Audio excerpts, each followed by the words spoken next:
Hi, my Scorpios. Welcome to your fall equinox reading for the next 3 months, October, November, December. We are going to get started with some tarot and then dive into oracle to see what is in store for you for the next 3 months. What does the universe want my Scorpios to know for the next 3 months? What do they need to be aware of? What's coming? Oh, you got quite a few. Hold on, some turned over here. Okay.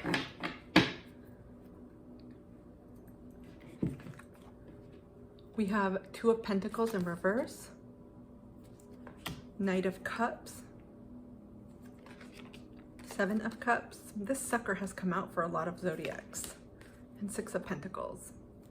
So you've got a lot of earth, a balance of earth and water energy. So Scorpio, Pisces, Cancer, and then earth energy, Virgo, Capricorn, Taurus.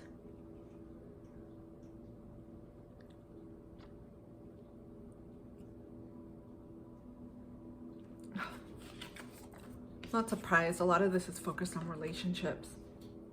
But I also feel like this has to do with what course you're ready to take in your life, in this chapter, in this next chapter of your life. I feel like there's a little bit of, I'm hearing like inequity, but an imbalance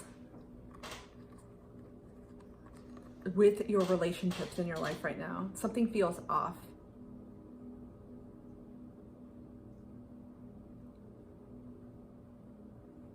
There's a sense of needing to revisit. It feels similar to Pisces reading, but it's not the same at all. The energy is very, very different. There's something here that you've been avoiding in one or more relationships, about making a decision about moving forward and how to take this relationship and grow it to the next level, because there's something happening in this relationship, and it could be plural, but I'm going to keep it singular just for sake of brevity and just to keep it simple. There's something that's happening in this relationship where it just feels like you've been turning your wheels. For any of you that live in colder climates, that's when your tire gets stuck in like ice or even in mud. If you don't, if it's rainy, it's like you're putting the accelerator on, pushing it with your foot, and the tire keeps going. That's what I'm feeling with this energy here. I feel like you've been wanting more. You're wanting to progress. You're wanting to grow in your relationships. And for many of you, this is going to be a romantic relationship or close family ties. You're wanting to solidify, stabilize, and grow this relationship to the next container. So you're wanting to promote that plant. Because think of think of relationships like plants. You have a little baby plant and you're like, okay, it's growing now, it's big, the roots are coming down, it needs a bigger container so it can expand and continue to evolve. Same thing if it's like a tree. You get a little stem. What do they call it? A stem of a tree. And eventually it's going to become a giant tree. It's not going to survive in a pot.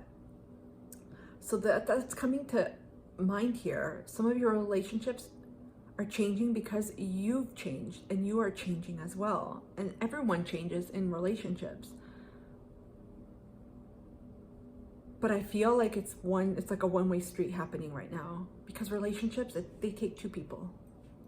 If only one person's doing the work, it's going to be a hell of a ride trying to make the relationship work. That person's going to get burnt out, and eventually they will hit a wall where they're like, I can't do this anymore.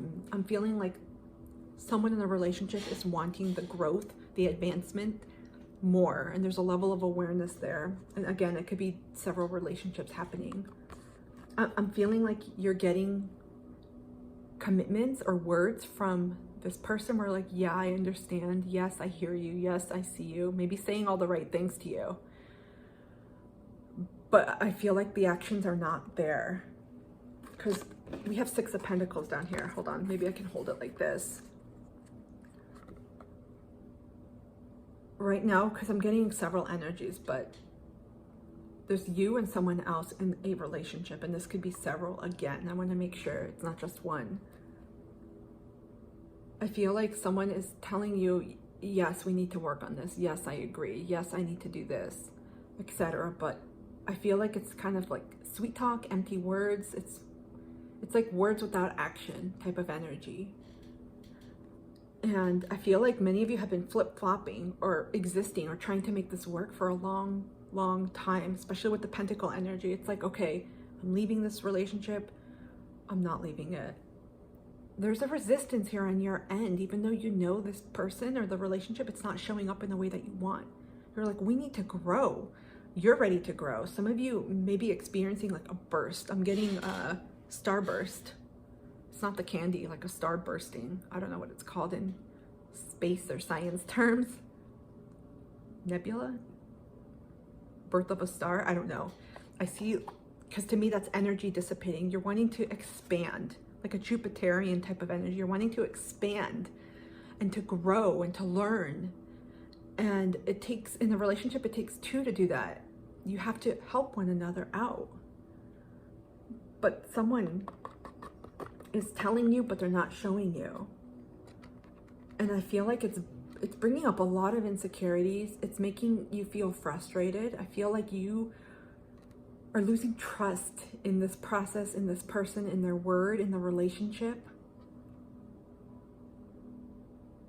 I feel like this person can at times be perhaps selfish, or maybe they're just not prioritizing their words, their commitments, and the relationship. Something feels empty. There's a level, I mean, perhaps it's more illusory than it is deception, which is probably one of the same. Because I'm almost getting the question, you should ask yourself, are you deceiving yourself by hanging on? Because I feel like for some of you, this person knows that you're not going to go away. You may have experienced this type of discussion before, or talk about wanting to advance a relationship, or wanting to work on something, or letting someone know like, hey, what you're doing is not okay. If you want this relationship to work, again, whether it's romantic or platonic, something needs to change, and things are not advancing. I feel like you are becoming more disillusioned. I feel like there's elements here of manipulation, maybe to some extent emotional abuse, gaslighting from the other person, where they're telling you, yeah, I'm working on it, or yeah, I'm committed, but there's nothing happening. There's a balancing out. You're wanting a reciprocity here. And this is going to entail tapping into what you're feeling, but what you already know. Because there's a decision that has to be made, but I feel like it's kind of been like floating around. Hold on, we're gonna clarify. I want to clarify the Two of Pentacles and the Six of Pentacles.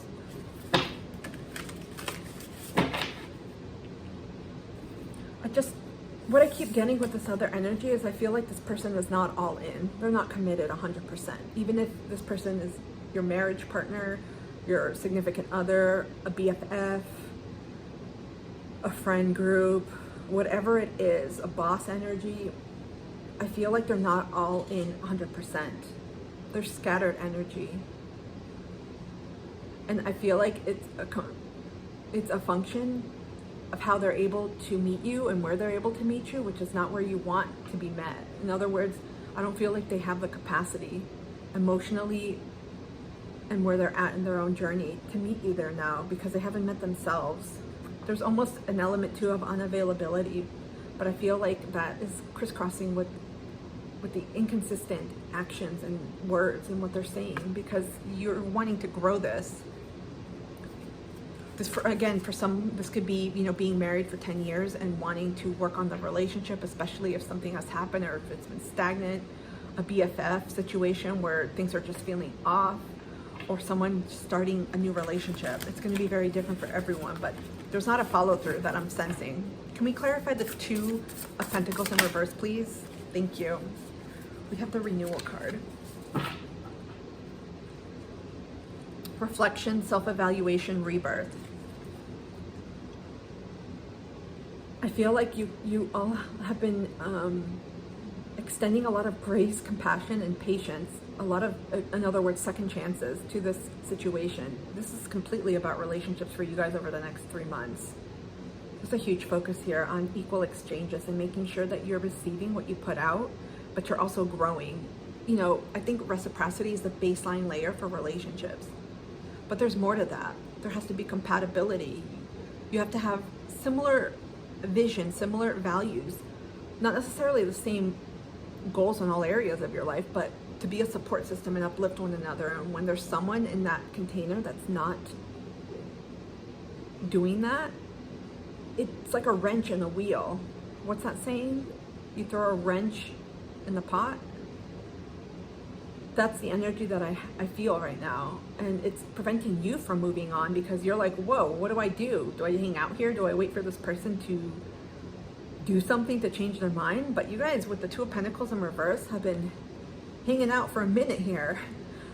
And with this energy here, I get a lot of fire energy, even though this is earth. Pentacles signify earth energy. I get a lot of movement forward where you are ready to move because it's affecting you as well.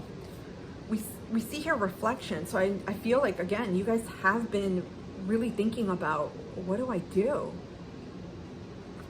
This is about going back to your values, what's important to you. At this season of your life, and evaluate what matters to me the most right now.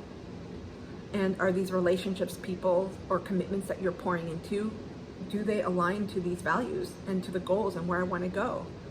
Are people's actions matching up to their words? Are people following through? Because if you're the only one following through, you're the only one working for this, and it doesn't work that way in relationships. So, and it's interesting because we don't have, there's no final universal answer like drop them or anything. This is a choice you're going to have to intuitively make. And I feel like this is a lesson because it's going to immediately tell you what it is that you're learning here. Okay, let's continue on and see what other messages the universe has for my Scorpios. What else do they need to know for the next 3 months, please? You know what's interesting too? I keep getting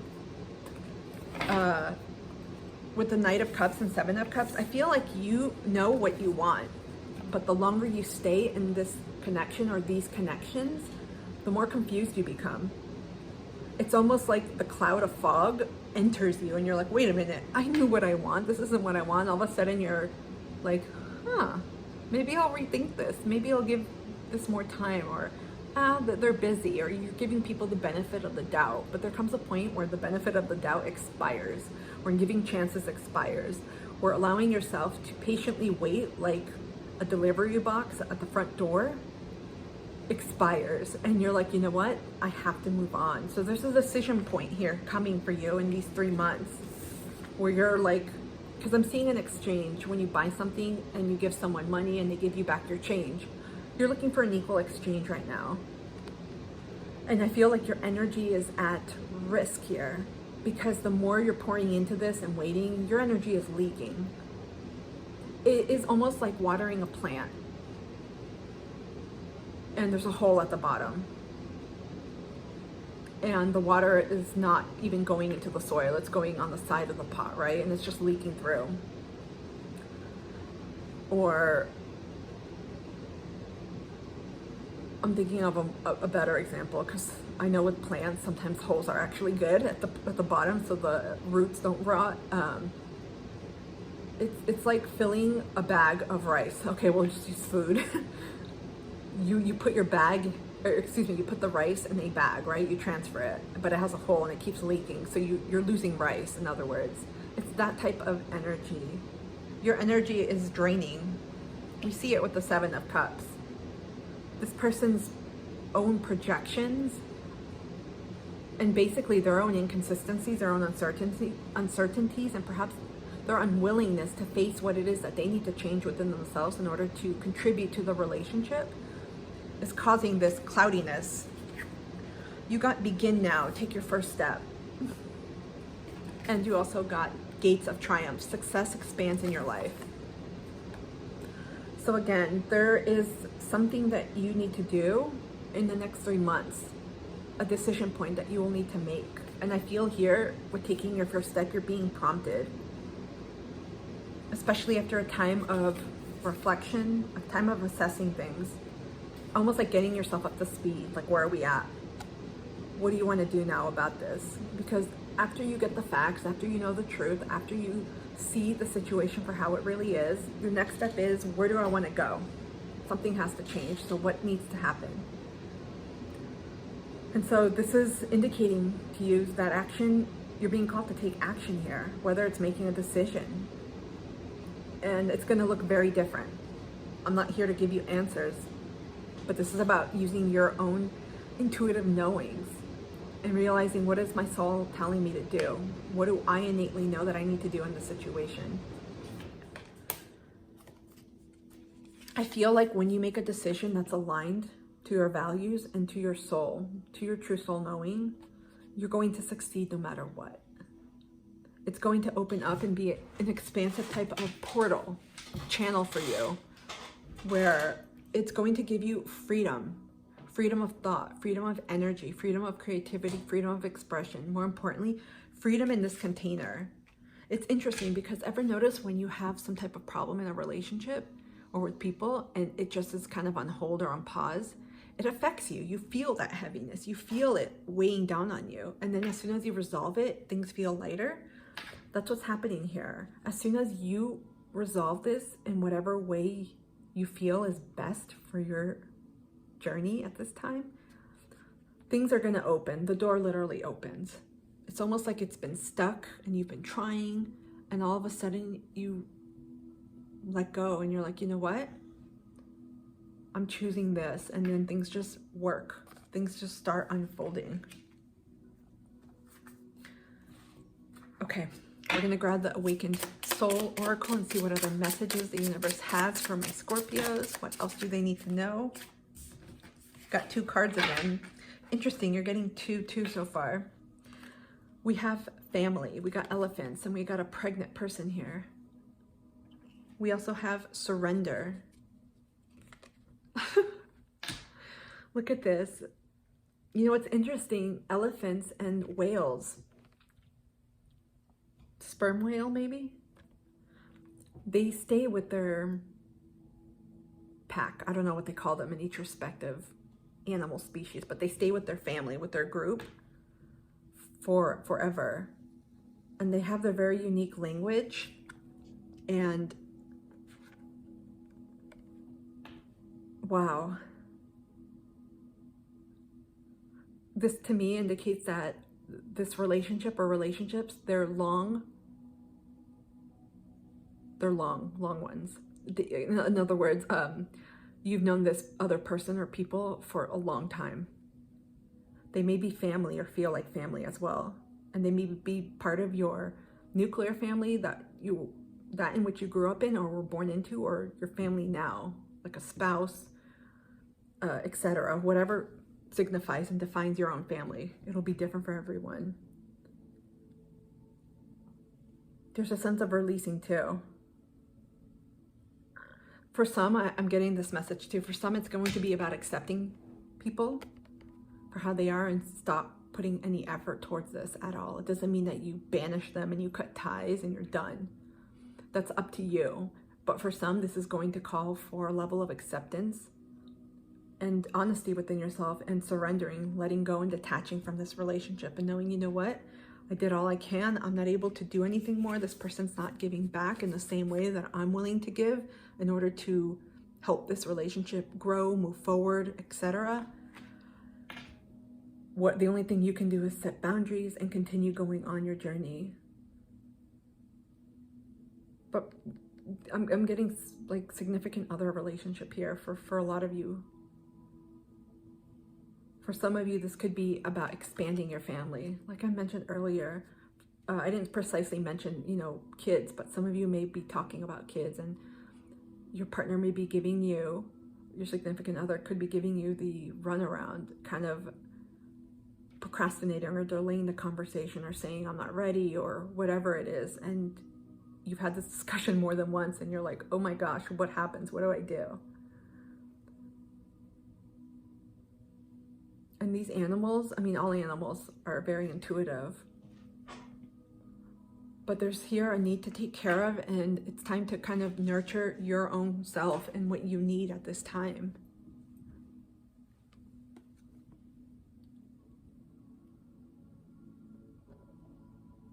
Some of you are also being called to retreat and go to what feels like family for you at this time. Because when you pour your energy into a situation, into a relationship or series of relationships, crap, I can't hold these all. And it's kind of feels like you're stuck or you're on pause or things are just not moving. Sometimes you just need to disconnect from that energy, surrender essentially, detach from it, and go with who allows you to feel supported and loved and nurtured and heard. So some of you may be feeling called to retreat to family, and family is, to me, loosely defined, the people who you feel you can trust, who feel like safe containers, who allow you to be you and who honor you and who hear you, essentially who support you.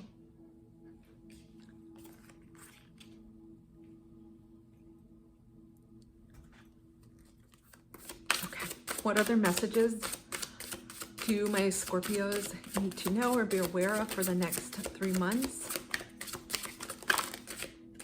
Let's go. Oh, wait. It's something turned around. We got 23, kitchen witchery. Abundance flows easily and effortlessly into your life. Be in gratitude. This is similar to the gates of triumph. I feel like this is calling for a major energy shift. So again, if there's a certain relationship with someone that's coming into your forefront, I feel like this has been happening. This has been something on your mind for a long time. It's not nothing new for many of you. For the majority of you, this is something you've been dealing with. It's about tending to yourself. Kind of like what we got with the surrender and family card. Going back to people, to practices, rituals, habits, passions, hobbies that allow you to infuse life, force, energy back into you, that allow you to recharge, to feel good again. Because I feel, again, a draining effect with what's going on. And it's creating a very off-kilter internal dynamic within you where you're just feeling exhausted, maybe feeling emotionally drained with this relationship or series of relationships and people. And so for the kitchen witchery, this is changing, really changing your perspective, your energy, and looking at the things that are working. I'm not saying to bypass and to just forget about what's going on. I feel like this is part of a longer conversation with yourself, a longer assessment on what you really want, what you're willing to tolerate, this camera thing moved, what you're willing to continue to put energy forth and what you're not. Because once you decide, this is the factor here, because there's a decision that has to be made. Once you make a decision, your energy will shift naturally. You're gonna feel more freedom here and use the energy for expansion, especially for you, and for calling in what it is that you want.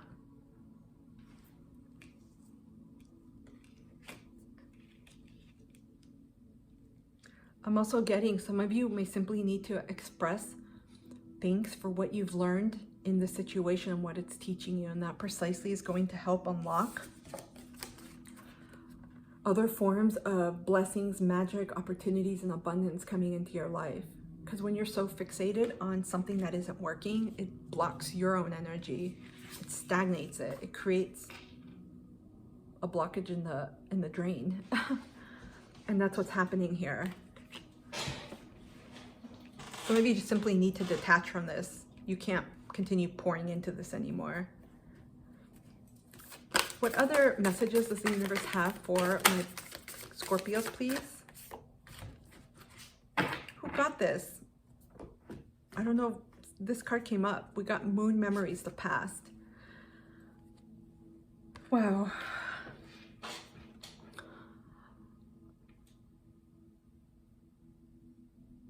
Some of you are putting up with this, have persisted, have been patient because of nostalgia, because of what you've built and what you feel could shift, could develop, could grow.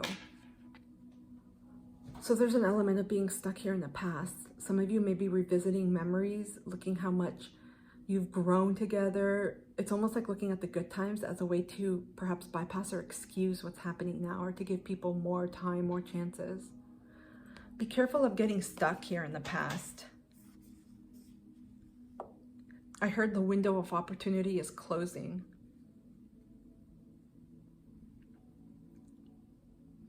I feel like the past is going to help inform your decision, because we all grow and develop naturally. It's just part of who we are as humans and also souls. And so the way that you've developed in this journey, in conjunction with this relationship or people in your life, it's going to also show you and mirror back to you how they developed. I feel like you're going to find a divergence at some point where things kind of felt different. And we're not responsible for other people's journeys. We're not responsible for their own actions or healings or feelings or emotions.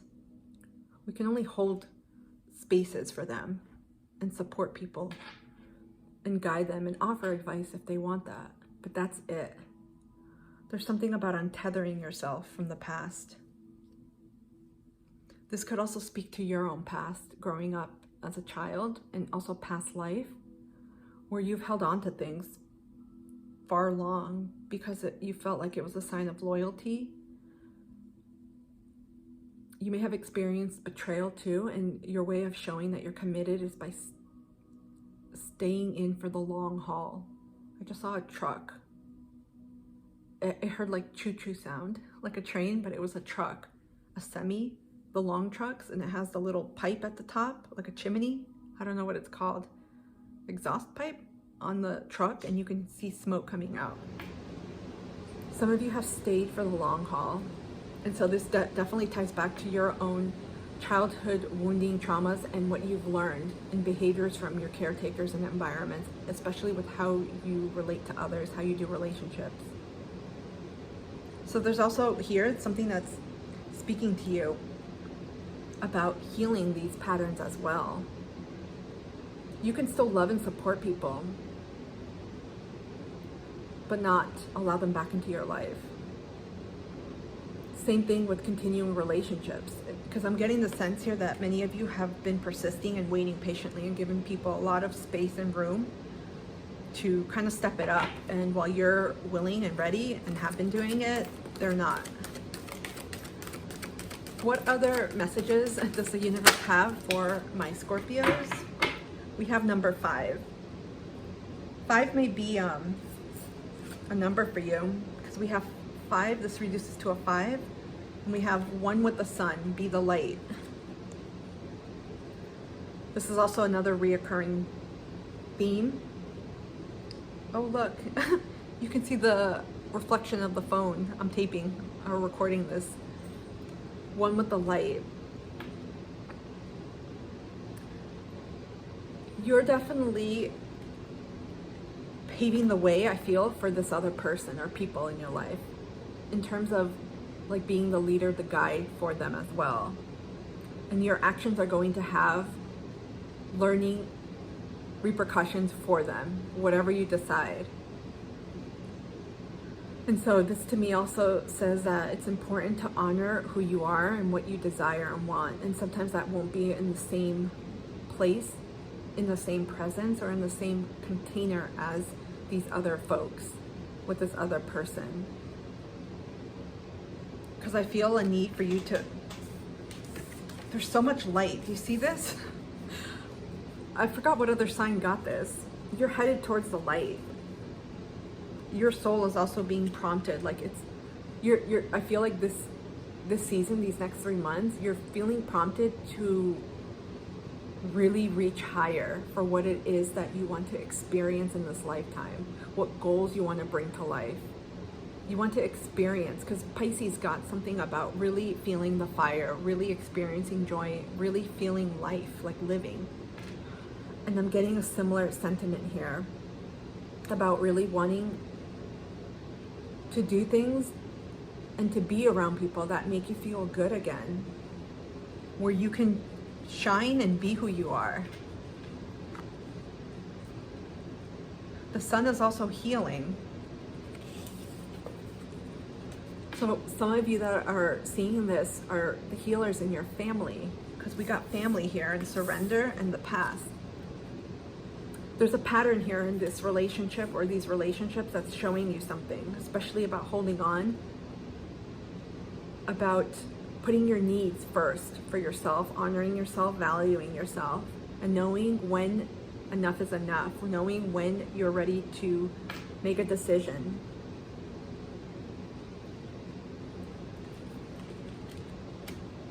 Okay, let's get an oracle from Michael. I was going to say George Michael.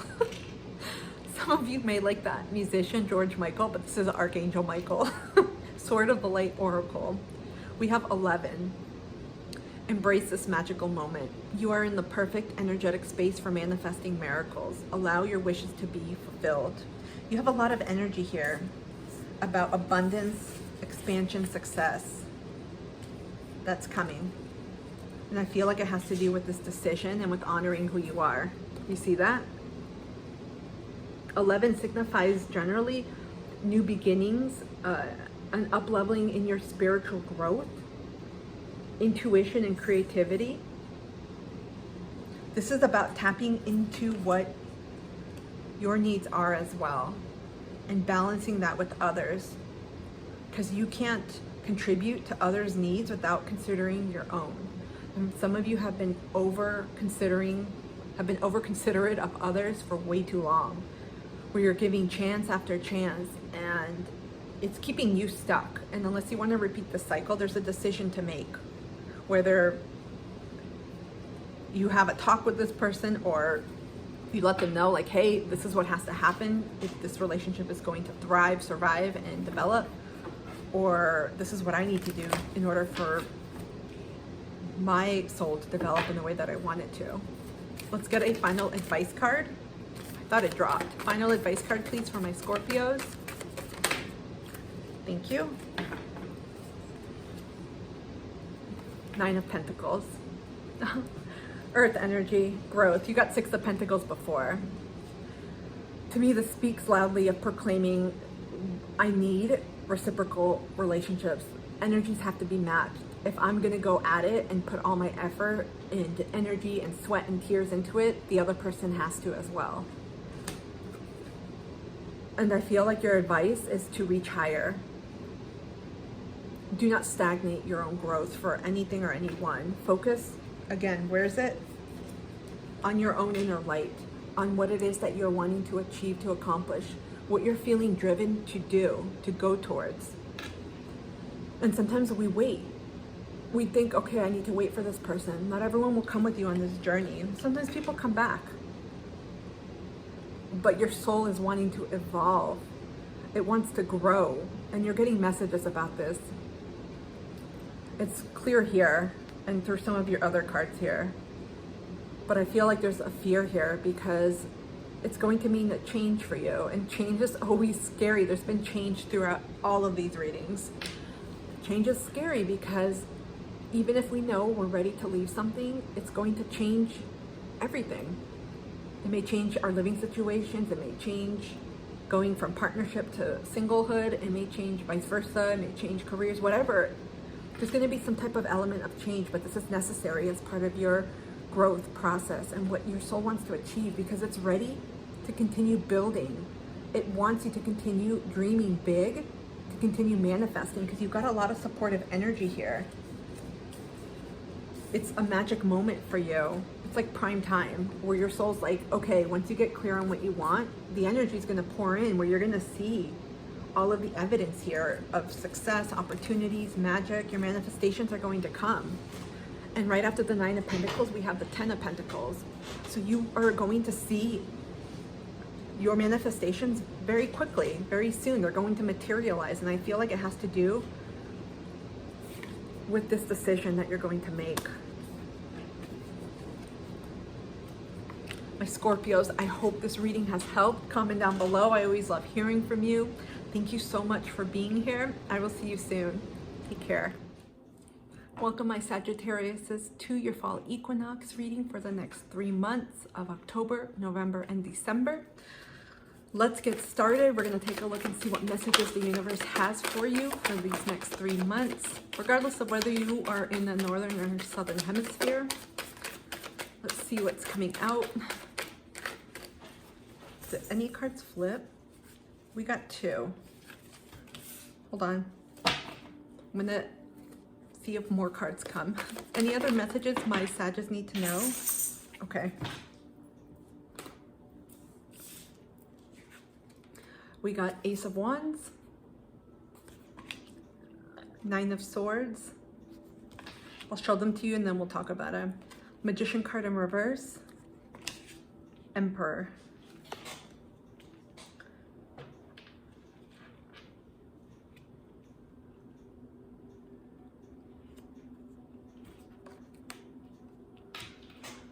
Wow, what is it with all these references? It's always, every element is having similar signs.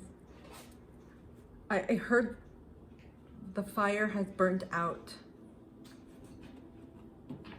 So I'm either getting that you have burned out or you're experiencing burnout. Because I just feel exhausted. I'm hearing like crying.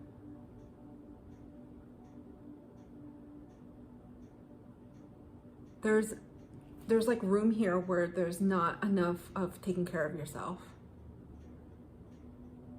And I'm feeling like you may have gone full-fledged on something, or you may have put so much energy into something that obviously you care about. It could concern someone else. So communication, I'm getting family, boss, for some like friendships. But I'm getting an overextension of your energy where you've just poured way too much and now you are depleted.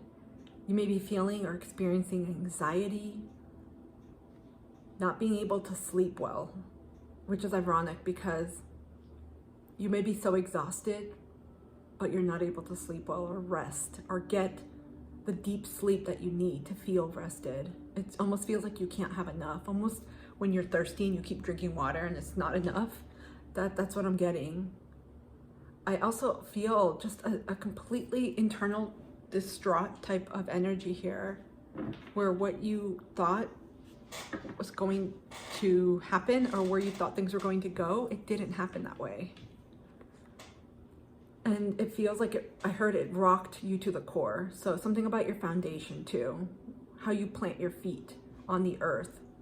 So you may be feeling something unstable happening. This could have something to do with loss of feeling safe. It could have something to do with finances as well.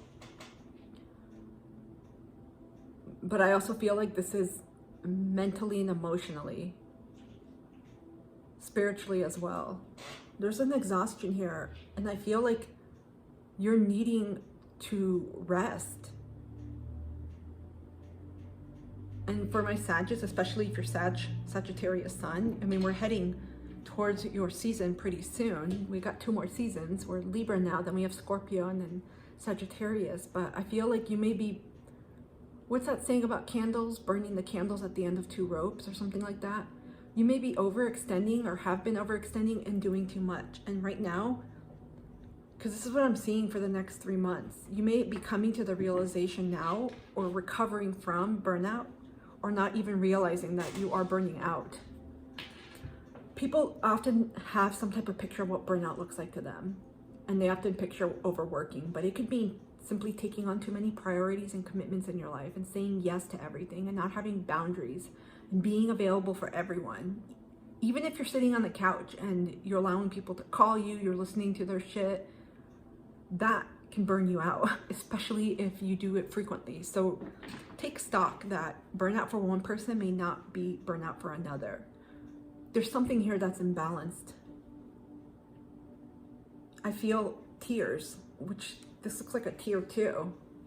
And usually the Ace of Wands in traditional interpretation is something creative, inspiring, but I'm not getting that energy from you. I'm feeling the fire fizzling out. You know, after the rain puts out a fire, you see smoke, some black ashes, stuff like that. That's what I'm sensing right now. Some of you need to rethink your priorities. You are overcommitting yourself in some way. Take a look at your goals, the people in your life, what you're saying yes to. I just did this with a client earlier. Take a sheet of paper, and on one side of the paper, put energy givers. On the other side, put energy drainers. So under energy givers, write down everything that gives you life, that gives you joy, happiness, creative expression, love, passion, right? It could be nature. It could be spending time with your partner. It could be spending time with your kids or pets, walking outside, exercising, whatever it is, write it down. On the other side, energy drainers, write down everything that drains your energy. Maybe it's that one friend who always calls you and complains. Maybe it's your work environment. Whatever it is, anything that is draining you, write it down. Because I feel like you have more energy drainers in your life than you do energy givers. And I feel like this also has to do with you setting harsh boundaries, limits about what you are able to realistically take on. It's one thing if you are contributing to your self-care and you're honoring yourself, taking care of your mind, body, soul.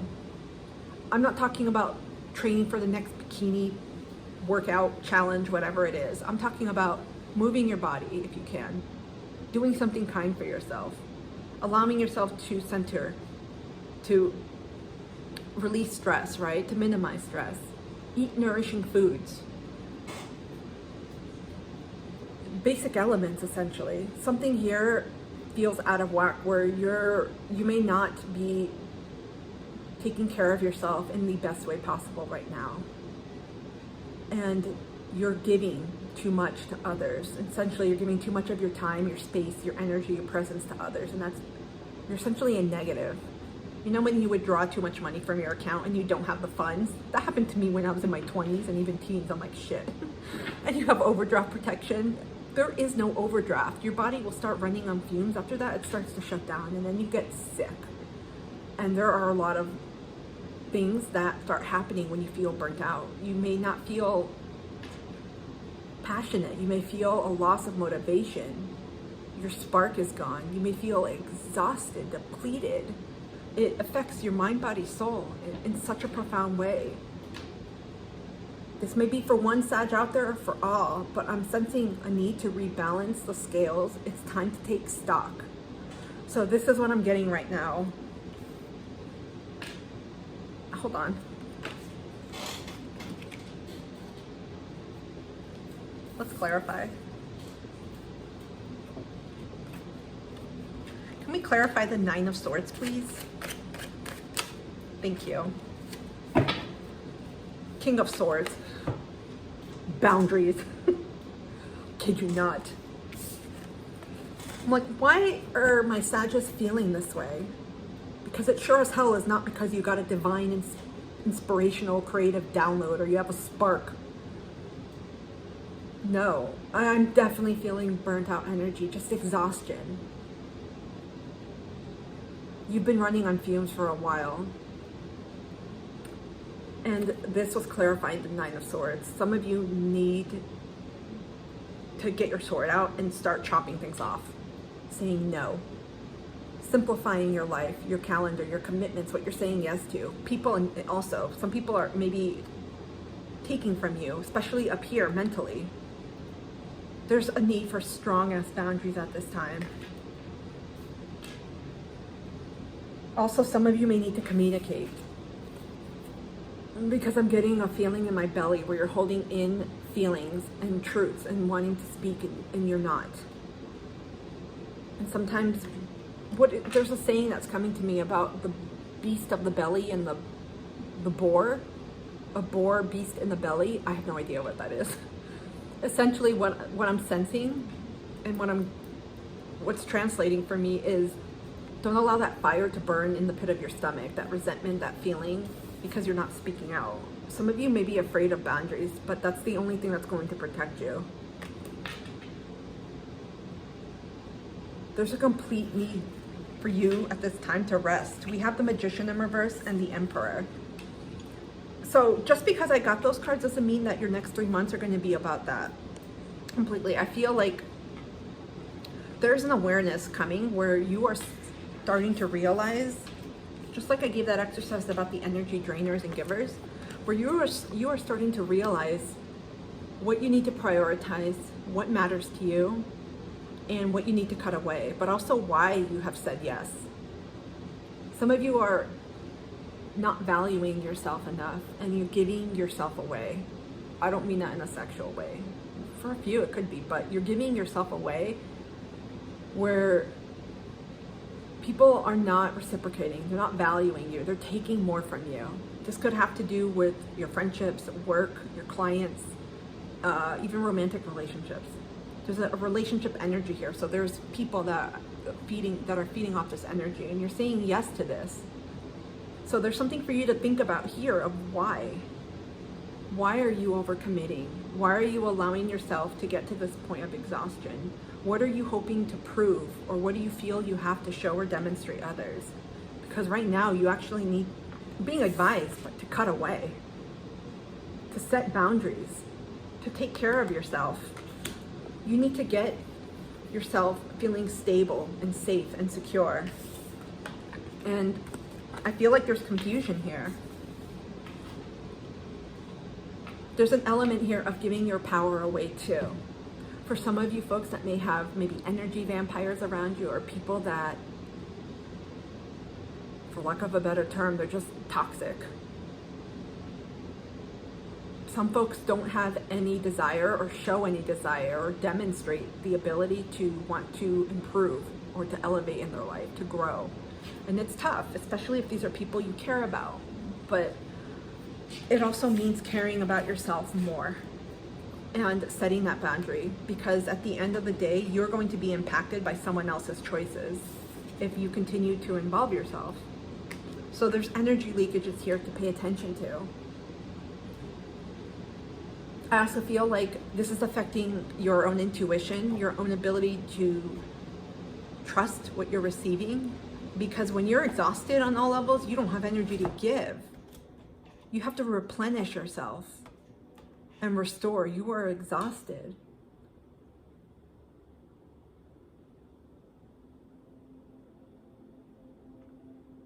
Some of you, I don't usually get this with this card, but some of you need to walk away. Take a risk. Make some type of move. In essence, this is calling for a change on your part. Can we get any other messages my Sagittarius need to know, please? Thank you. We got 3 cards here. Okay, I guess we got more. We got 3 of Pentacles, the Hanged Man, Piscean energy, 8 of Pentacles, 2 of Cups. Okay. This is about prioritizing. I'll get to those 2 cards after. I can't hold them up. So there's a bit of a lack of clarity here, and I think it's, from what I'm sensing here, it's the clearing away the energies of others. It's first recognizing and asking yourself, what's important to me right now? Second, what am I engaging in or contributing to or committing to that doesn't fit this? Take the knife or the sword, cut it out, say no, communicate, let people know, back out, whatever you need to do. Because I also feel like this is about reaching out for support, and I feel like this may be a pain point for some of you.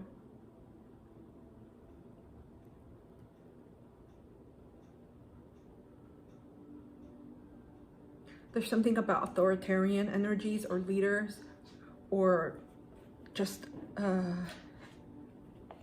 figures of that sort in your life or your experience. I don't know why I got that. This is about reaching out and asking for help, because sometimes when you're not able to see things in the way that you want, you're not understanding, you're not grasping, things may just not things may not seem what they appear. Or things may not appear what they seem. I'm even saying it backwards. I'm even getting clouded. it's important to connect to the people you do trust, the people that you do feel safe with, the people that you can build with. And with this energy, it's about reaching out for support to those that are like guiding forces, to those that make you feel safe and heard. Because I feel like that's the direction that is going to help prompt you to change something in your life. Sometimes we don't always, even if we know we may be burnt out or feeling a certain way or experiencing something, we may not always listen to ourselves. But when we talk to someone else, sometimes the words we need to hear come out from them. I think I said that backwards. And it's precisely what it is we need to hear at that moment. There's an element here of reaching out for help. Some of you may doubt that there's help out there for you.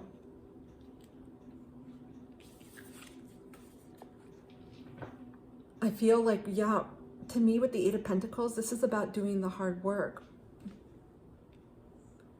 But I also feel like your energy is scattered in too many places.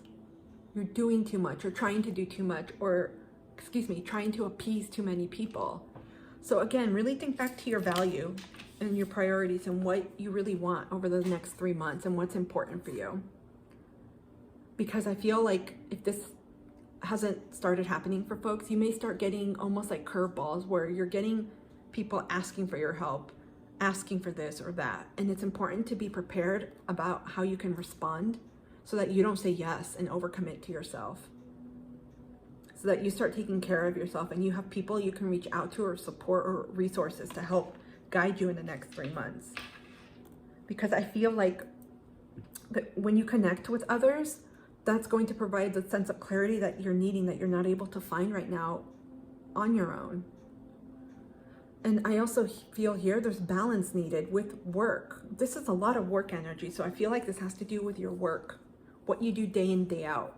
Whether you're a business owner, whether you work in an organization, and it could be high level, that maybe that's why I saw authority or like boss figure. You could be in a high level position where you're managing others, or you can be dealing with someone who's managing you and you're overloaded. But this is about balancing things out with your commitments. So taking stock of what's really important for you, what matters, what you want to let go of, what you want to move on with, and realizing you can't do it all in this season. You're going to have to focus in on what's truly important. This may also mean partnering up with someone. Maybe you can divvy up or share some of these responsibilities with another coworker or teammate.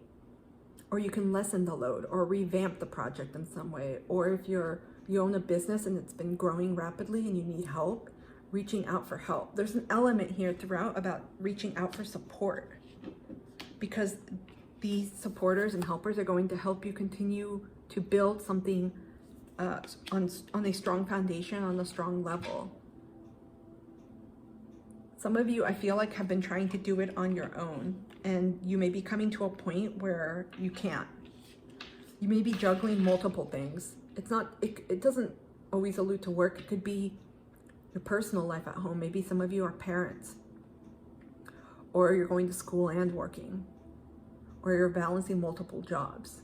Whatever it is, there's something where you're really overcommitting to a lot of different things. And even if you are going to school and working, for example, sometimes you actually need to do that because maybe you need to pay for your bills. But with everything else, it's important to also take a look at, well, what other things can I minimize right now, even if just for this season, month, 2 months, 3 months, so that I feel a little bit calmer, so that I'm able to actually use some of this time that I devoted to something else, to myself, because maybe that time is calling for you to rest. Maybe you simply, during some pockets of time, you just have to lay there and rest, or go to sleep early, or take time to decompress or de-stress. That's productive in and of itself. And the more that you engage with that, the more balance you are going to start realizing. We have at the bottom of the card, balance. We got the sword again. Got the lovers, balance again. Gemini energy. Devil. So I feel like this speaks to some habits that are coming up. Habits, beliefs about your worth, about work, and reaching out for help too. Because you have divine support, but also practical help in the form of other people. You're being asked to look at things from a different perspective here. Because what may not seem manageable is manageable. And sometimes talking it through with someone else gives you a lot of insight that you're not able to see because of where you're at that moment. What other messages does the universe have for my Sagittariuses? I keep getting Pisces in my head. Okay, interesting. Look what we got. View from above. Get the big picture. Again, this is what I'm feeling. Some of you are so honed in onto the problem right now, and you're able only to see one slice of the pie. And that tends to happen when we're very anxious, very stressed out. We're at the end of our rope, or there is no more rope. And we are just done. We're exhausted. When you come to a point like that, it helps to pause, to press the timeout button, and to call someone you trust, or to talk to a healthcare professional, or to simply journal if you don't have access to that. And allow yourself that space and time to see what comes up. Because I feel like you're going to see things very differently. It's almost, think about it. Think about being in the worst possible position. It's like as if you were to get a flat tire and someone's trying to ask you questions about your life purpose. Like, no, it's not the time or the place, especially if it's hot as hell outside, if you're trying to get help. No, right now you're tunneled in and you're focused. What is it? Tunnel focused on fixing the tire. That's the same energy that I'm feeling here. Some of you may only be able to see what's in front of you right now, and you're fixated on what's not going right, that you're not able to see everything, the larger picture. And also, actually, there's something you can change. There's things that we can do to solve the situation. And I feel like resources are coming in, and people in addition that want to help and support you. It's actually reaching out to ask. Okay, let's take a look at the awakened soul and see what other messages you have. Thank you. We have sensuality. So for me, obviously, apart from sensuality defining itself here, there's a level of embodiment, and it's missing here. Because when you're embodied, you're able to connect to your feelings, and you know what you're feeling. And I feel like there's a dissolution of that, a numbness, perhaps dissociation, where you may feel very disconnected from your body. This is one way. Some of you may need to go back to basics to connect to yourself. You can embody sensuality through yoga, through exercise, swimming, taking a shower, resting. And I don't feel like this actually gets talked enough or discussed, because to me, sensuality is feeling into the wholeness of who you are and really feeling everything. Because if you've ever seen dancers, a lot of people, that's what's coming to mind, would often say to dancers, you know, how sensual they are and how connected they are, because many of them, their body is their craft, but they're also connected to the music, the rhythm, the language of dance, how they move, especially if it's solo or with their partner. And so this is exactly what's happening here. It's time to lean in to yourself, to sense what you're feeling, sensuality, right? To feel who you are with every breath. I know it sounds kind of poetic, but instead of getting up and rushing to do things, actually take time, get up from bed and ask yourself, whew, how am I feeling right now? Okay, maybe I'm feeling a little bit tired. Well, what can I do next to honor that? Maybe I'll put on my fuzzy slippers. Maybe I'll wash my face and go pee.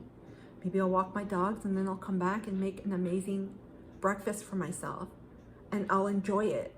Maybe sitting by the window.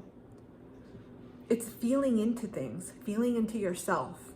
There's a connection here that's happening, and that you're being called over these next few months to connect to yourself. What other messages does the universe have, please, for my Sagittariuses? I go blank.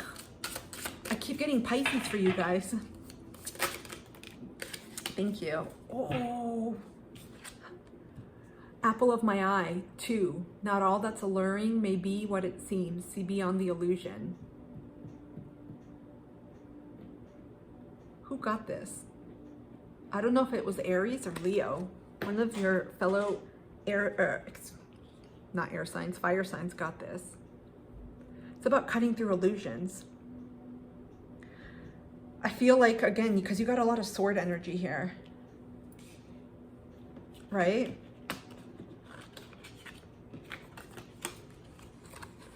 Whether it's overcommitting or engaging with energies too, and who you're giving this energy. We see the little knife here. But I also feel like it speaks to your values and how you may have set yourself up in a way that wasn't completely sustainable. I'm going to read from the booklet. We got your higher self chose this card because there's often an expectation that transformation will happen with a big bang. One day you'll wake up and be completely different. Sorry, guys. One day you'll be completely different from how you were yesterday. Or some dramatic event will happen that causes your whole life to renew itself. Transformation is usually sparked by a dramatic life change, but a spark only represents potential. You still have to take that spark and nourish it before it becomes a raging fire that burns through life. Look at this. Spark of change. Kid you not, right? Mindfulness is the best way to begin forming habits that lead to dramatic results. For example, you may need to find more awareness about poor eating or money habits. You may need to be more present in your career if you're looking to advance. Perhaps you need to be more mindful about the ways you've given away your power. Maybe you allow others to speak to you negatively, or you find yourself giving a lot more than you get in return. Once you're mindful of where you need change, you won't be able to unlearn this information. And each moment of awareness will become an opportunity to make a new choice. You can continue to make the same choices that you have kept. You can continue to make the same choices that have kept you where you are, or you can decide to do something different and begin to move in a new direction, taking one tiny step at a time. Wow.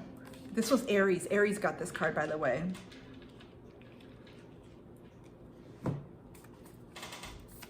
What other messages do my Sagittarius need to hear or know? You got 2 Moonology messages, oracles. You got Moon Rising, Truth, and Moonstone, Slow it down.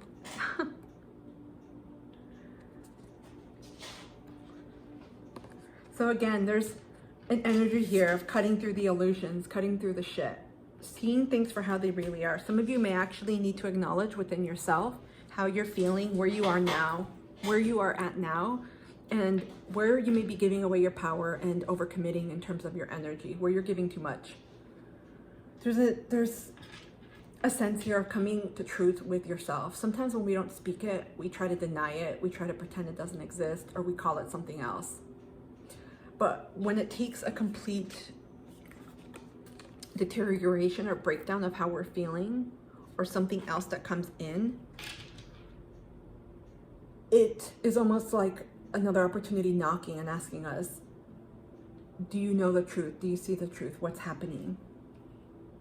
Because you're being asked to wake up to something, and I feel like it's how you're doing things, a way of living, perhaps a way of sustainability and sustainable living, but also a way of seeing things. This is about perspectives.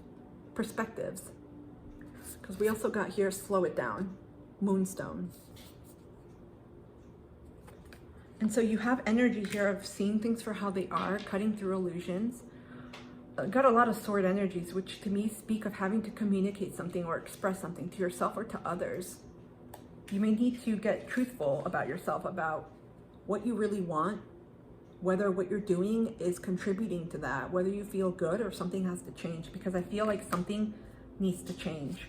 Just like the apple of my eye suggested. It summed it up perfectly. And I feel like you're being guided to slow down, but it's also to rest.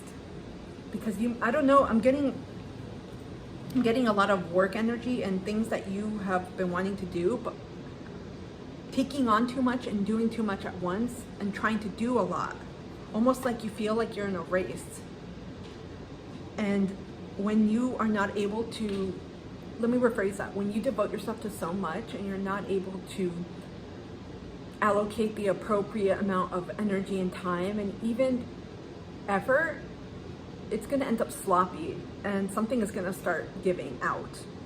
But I feel like it has to do with you. Some of you utilize energy, work with energy a lot, or you can work with your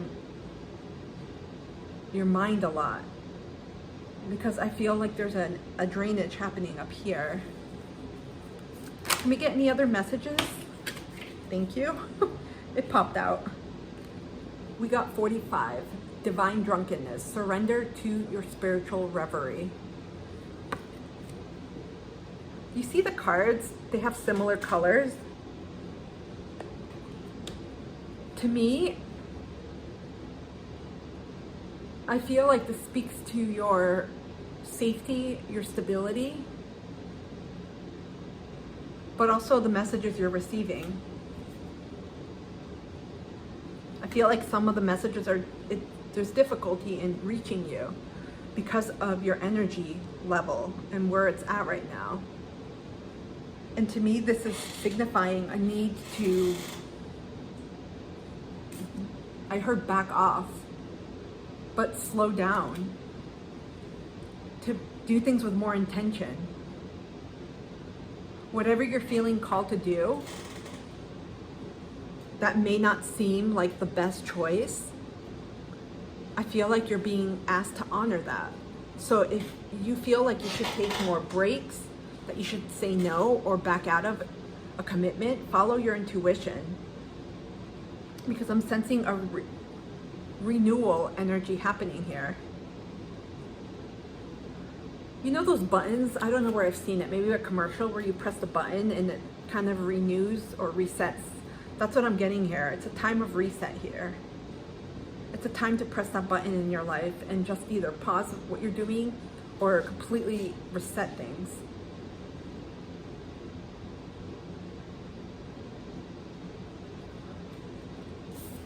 The energy here is also closely aligned to the sensuality. Do you see the movements? It's not even surrender to life. It's not go with the flow energy. This is about leaning into how you're feeling. There's something about feelings and emotions coming up. Because I'm getting the feeling some of you go on from one thing to another without really feeling it. Like, does this feel good? Do I actually want to do it? A lot of the activity is happening up here, so there's more intellectual activity, logical activity than there is the embodiment process. This is the energy of falling back and knowing that you will be supported. What other messages does the universe have for my Sagittarius? We have 21. Open up to your spiritual gifts. Remember that your true nature is spiritual, not physical. The angels are sending you messages to guide your soul's growth. We have 2 hummingbirds here. Balance. Hummingbirds represent balance, joy, infinity. But we have 2, which also to me, doubly, it emphasizes this more. So open up to your spiritual gifts.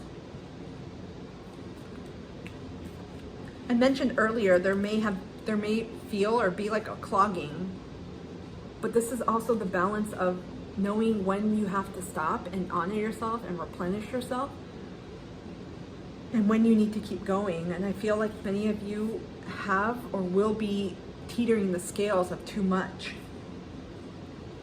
You got a lot of red here. To me, I feel like there's anxiety happening. You're having trouble like settling down, soothing yourself. There may be some fear here, like if I stop doing what I'm doing, like what's going to happen? Who's going to take care of this? What if I don't get this? What if people don't come back? It's that energy here. You have a red hummingbird and a yellow hummingbird.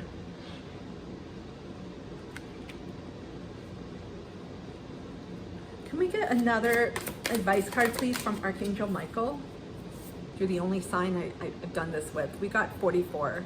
You will manifest what you need. Express gratitude as if your plans have already come to pass. Trust that your angels are bringing you the assistance you need. I said this, there's fear. Like I said, the root chakra is coming up here, and there's something about safety. Something about resources as well, and maybe even human resources, like having people that can help. I feel like when it's a mindset shift too, and I understand when you're in the midst of things and you're like, no one's coming, like who can help me? It's easy to perpetuate that, and that's what we start believing, and of course that's what our reality reflects. So there's an element here of shifting, because you got two birds that have been trying to get your attention. One sec. I have been talking all day and my throat is hurting.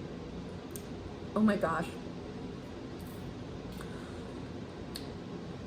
Set your intention for what kind of help you need. I did this over the summer and it's amazing what happens. And then let it go. In the meantime, you're also being asked to start speaking up and asserting your boundaries. Start taking stock of where you can whittle away, simplify, cut away things that you're like, nope, maybe I'll do this in 2024, but it's not happening now. Think about your top 3 priorities in your life right now for the next 3 months. That's it, top 3. And I can immediately sense here, it's self-care, taking care of yourself, taking care of your energy, getting rid of the energy drainers, anything, whether it's a person, place, thing, or belief. But I feel like when you set the intention, what is it that you need help with? Like, think about it. What do you need help with? Do you need help with your work? At work? Do you need help with your business? Do you need help with finding ways to de-stress? Whatever it is, first think about what is it that you need help with, because there's a vulnerability here, and I feel like some of you have that I can do it all attitude. You're realizing pretty quickly it's not happening. You're gonna see a lot more. Where's this card? Oh, I have it. You're gonna see a lot more when people start coming in, and they're going to help you. So think about what you need first, and then think about how you can start taking time to nourish yourself and what that looks like for you. That may mean actually sleeping longer, maybe going to bed earlier and sleeping longer. And I know as a small business owner, I should say, because I don't own a corporation or anything, there's always something to do, I kid you not. I wish we could check off and be like, check. Whether, again, if you're a student, a parent, whatever it is, this is going to look like, but there's a lot of responsibilities you're juggling, and I feel like you've overcommitted. So you got to think about first what to get rid of, what to simplify, and what's important for you. And then you have to think about what can I do to take care of myself. Take naps throughout the day, maybe take an hour every week and plan. Meal prep, easy. Get some frozen vegetables, maybe chicken, tofu, beans, and cook a big pot. I kid you not, when you are trying to recuperate from something, the most important thing is efficiency, not 7 different meals, 3 times a day, breakfast, lunch, dinner. And think about what it is that would help you, the next step.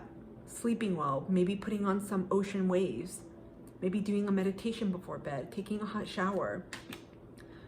A lot of these things to regenerate ourselves are actually very simple. We don't need to travel long distances or anything. And so this is confirmation. You also have divine support, important to note. You have divine support here, and you have opened up to your spiritual gifts. Your spiritual team is waiting to support you. And sometimes when we get so into ourselves and what we're doing, we lose sight of that. So I want you to remember, you have sources of support spiritually and practically too, right? With like people still here. This is a mindset shift for many of you. Okay, where are my cards? Let's get final advice Let me get final advice, please, for my Sagittariuses. I keep wanting to call you guys Pisces. There's something with Pisces here. Some of you may need to surrender. I mean, Pisces ruled by Jupiter in traditional astrology and Neptune in modern. It is about the dissolution of boundaries, but there's a duality there.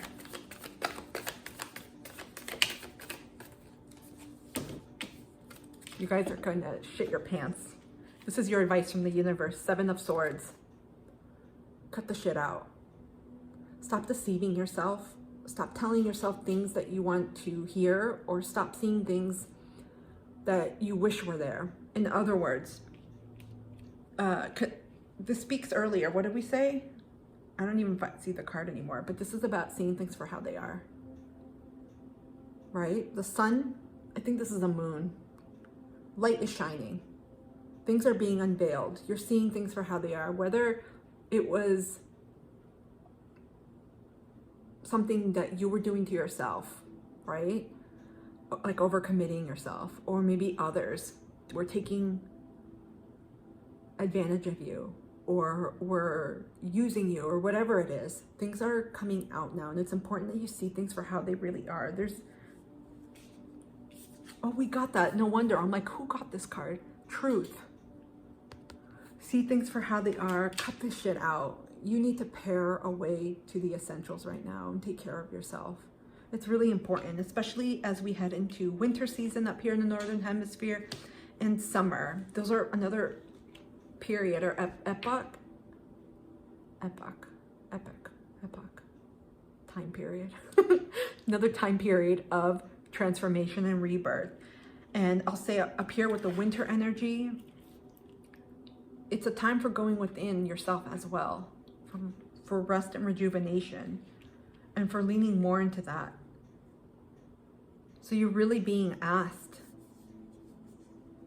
pay attention to things that just don't feel right, because I feel like there's deception around you. With people, whether it's self-deception or happening outside of you, pay attention, because I feel like you're feeling this too, but some of you may be turning away from it. My Sagittarius, I hope this reading has helped. Comment down below. Let me know what you're thinking, what you're going through. And again, I want to thank you so much for being here. I will see you soon. Take care. Welcome, my Aquariuses, to your fall equinox next 3 months reading for October, November, and December. Let's get started and see what messages the universe has for you and wants you to know over this season. Okay. What does the universe want my Aquarius to know, please, for the next 3 months?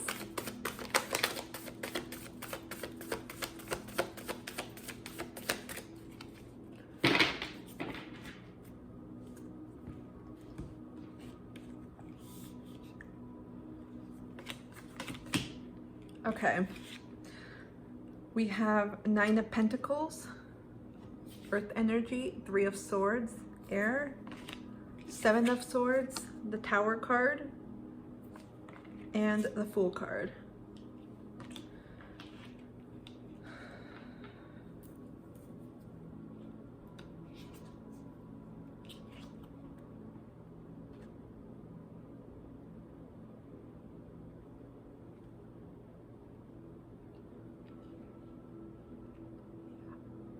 I'm getting right away something about the next stage of your spiritual growth and healing. There's still unprocessed grief or trauma. And I feel like this season is going to be a time of exploration and changes. Just the energies here that we've seen and that I've shown you. You have a lot of Mars energy with the Tower card, which is generally denoted by Scorpio. And then the Fool card, which is Aries, also ruled by Mars. However, I feel like this isn't bad. I feel like there's unexpressed. For some of you, there could be endings and ruptures, but I'm feeling like this is more unexpressed emotions, grief, and anything that you have not allowed yourself to actually feel, for it to come out, because I feel like this is going to take you to the next evolution, the next journey of your spiritual life, but also how you live in this incarnation. This is a time, it's going to be an expansive and tremendous time of spiritual growth, height, soul evolvement, a lot of learning. And I feel like everyone is getting heart-centered messages, I kid you not. This is definitely a focus for you to feel into your heart space, into your heart chakra, to heal it. Because I feel like there's lingering effects. You see how there's sutures, but not everything is completely sutured up? I feel like there's still remnants within you that may not feel completely healed. And I'm not saying, and I firmly believe we're not always 100% healed. It's a journey, but I feel like there's some things that are still holding on to you, but you're being pushed. So there's a focus here on experiences and relationships in particular that are going to help guide you towards this evolutionary process during these times. And it's right before winter, which is your season. There's also a sense of discomfort that's coming. And it could be because you have to open that box, your heart. And you have to actually, it's almost like checking out. I'm getting library books, checking out a library book, and then you return it obviously when it's due. You have to check out different situations in your life you may have filed away, where you're like, nope, I'm done, we're moving on. Well, wait, you still have to process emotions, because this container in the heart, I feel, is getting ready to explode. But I feel like it's because your soul is wanting you to break past this point of, it's soul stagnation. It's like, no, we're ready for more. We need to get this energy out of you and get it out. It's so ironic. There's like themes to each group with the earth signs and now with the air signs. And everyone has had something about the heart, but it's expressing in very different ways. Your soul is wanting to go higher. You're ready for growth. And so you're going to be prompted in different situations to start healing things that you may not have looked at. You may be guided to return back to, it could be therapy, it could be to any modality, I should say, that's going to help you address any wounds, any traumas, grief, anything that you may have wanted to bury or that has stayed hidden. It's coming out for expression. Some of you may benefit from scream therapy, literally just screaming, because there's energies, they form energetic blockages in your energy centers, and it wants to be expressed, because you're going to be, I'm getting like, it's like a Nintendo game, like a video game. You're ready for the next level. That's essentially what's happening here. So if any of you have been feeling, all sorts of emotions that are coming up, and you're like, why am I feeling this? It's simply coming up for you to feel, acknowledge, and then to be released. Because here we have the Seven of Swords. This goes with the Three of Swords as well, I should say. I wish I could hold all of these up, but I need like little fingers with clips. A lot of these emotions or grief could have been due to betrayal. I feel like, and to me, this speaks of relationships. For some situations, it's a lot of sword energy. You could have been involved in environments and situations, relationships where there was verbal toxicity. So it could be verbal abuse, emotional abuse, gaslighting, people that put you down, but verbally.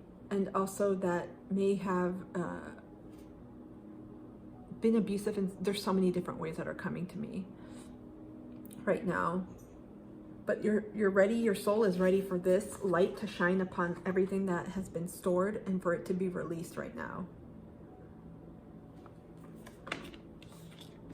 I feel like some of you have been feeling these changes. For some of you, this could pertain to an existing situation right now where you're ready to break free from it. Because Seven of Swords is cutting away as much as it also means deception.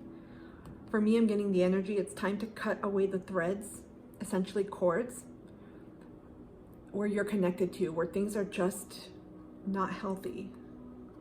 These could be beliefs that you maintain within yourself, but also that you're connected to. It's almost, I feel like you're going to go through a period of accelerated healing with issues, traumas, wounds that are coming up for you to heal and release, but also with relationships, existing relationships. We have the Tower card and the Fool card, which is huge because these are causing extremely dramatic shifts internally. Everyone always thinks what we see outside of us, what happens outside of us is going to be big. And of course, if it's having to do with, a natural disaster, that's one thing. But our mindset shifts cause some of the most profound changes in our life, because when we no longer adhere to things that we used to believe for whatever reason, because maybe it kept us safe at one point or it protected us, it's a releasing of everything old that we no longer identify with, and it's opening us up for new experiences, new lessons, new relationships. And that's what I feel is happening here. There's a healing of old wounds, a letting go of similar dynamics that keep happening. Some of you, you're getting, it's almost like earmarking, bookmarking a book. I don't know what the reference is to books. You keep engaging in similar relationship dynamics, which are not healthy, because all they do is end up hurting you, and they're causing grief. They're causing pain. These could be people that are unavailable to you, that take advantage of you, that are inconsistent, that betray you, or there's deception in some way, that are manipulative. It could be with the job as well, especially with the Pentacle energy. But these are simply interpersonal relationships. So there's going to be a huge shift, and the Tower usually indicates some type of, okay, the universe is stepping in.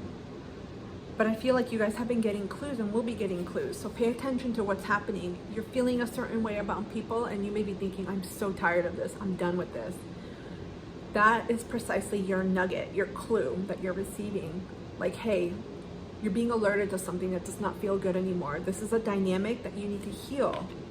It's time to let it go. This could be something passive too, like I mentioned earlier, about something you may not have wanted to look at that's coming up for healing, and also actively that's being triggered through other relationships, other people.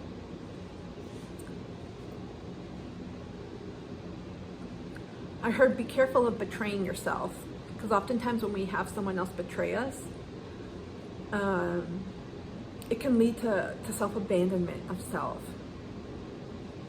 Abandonment of self, or self-abandonment. So be careful not to internalize that, because so often we think when someone does something to us, whether it's a betrayal of any kind, familial or in a romantic relationship through cheating, people personalize it. And it really has nothing to do with you, but you're also being taught something here, like, wait a minute, do you value this?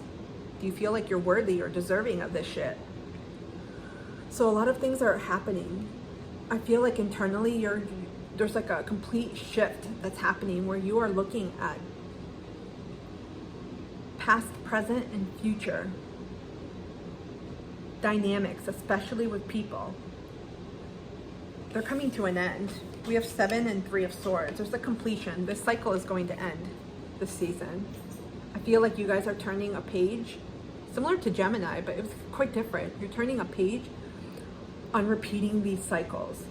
So for you guys, your soul is wanting to adopt new beliefs that are in conjunction to where your soul is at, how much it's evolved, because you guys have grown tremendously. You're really being asked to start relationships in a new way, to experience relationships in a new way. Also having to do with grief and trauma, because when we experience any of this, it's important to process it, because otherwise it accumulates as energy and it'll bleed over and it'll affect other types of relationships. Folks think that because the way you operate in a romantic relationship, it won't affect your friendships or your work relationships or family. They're all of the same. The dynamics that we operate in, we don't just operate with those belief systems and those patterns and those habits just in one relationship. It's throughout. So you're really being asked, it's time to let go. Take stock this season of patterns from your past relationships, all of them, platonic and romantic. And some of the more negative ones, anything that hurt you, and take a look at the patterns and what's coming up, and also match it to what you believe about yourself and about relationships in general. Because you're being asked to completely transform this way of thinking. Your soul's like, we are ready for beautiful experiences. We're ready to elevate higher, to reach higher.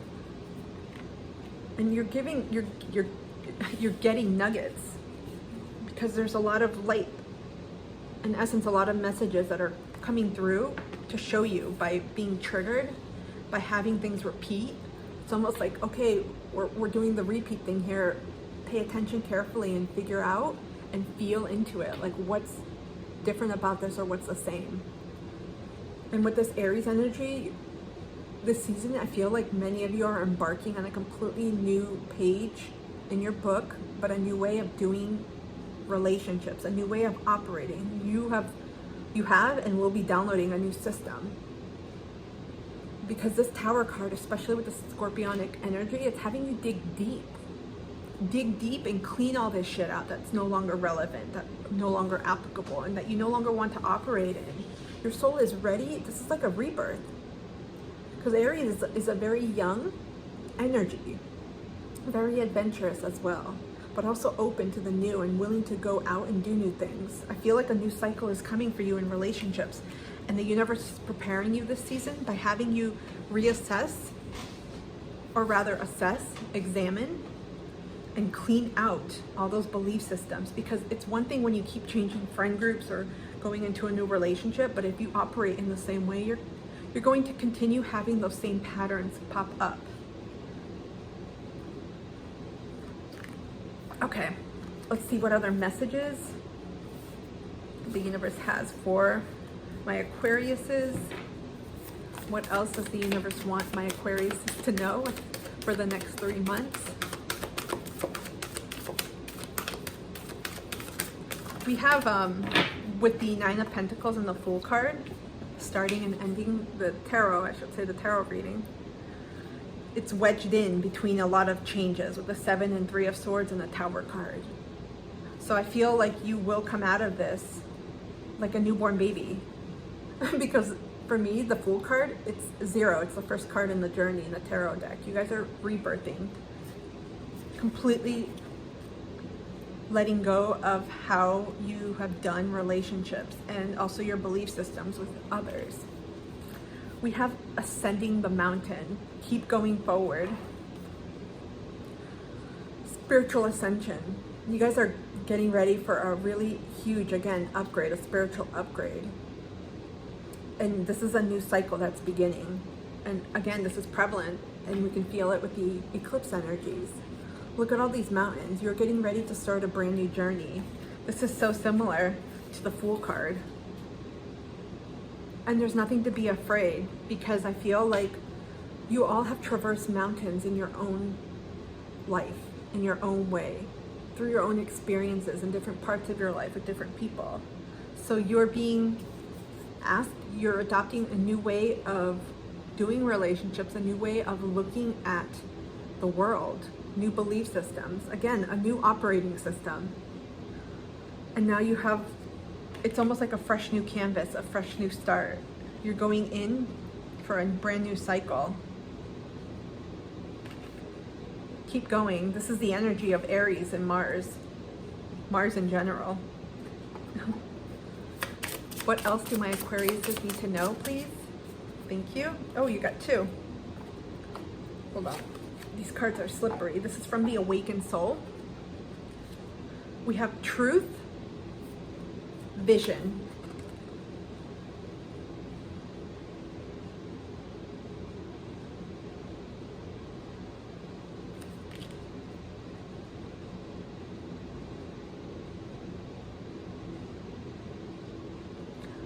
I feel like some of you are opening up to new gifts, spiritual gifts, psychic gifts, the gift of foresight, perhaps clairvoyance, or perhaps you are having premonitory dreams or visions.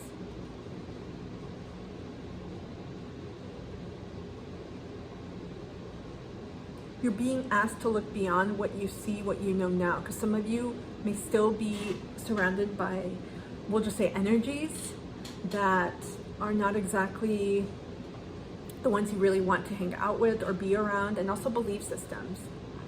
It's important to look at the grand picture, not what's happening now, because sometimes when we see how things are, it deflates us. It makes us think, oh, we're not doing enough, we need to do more, things aren't changing, things are shifting.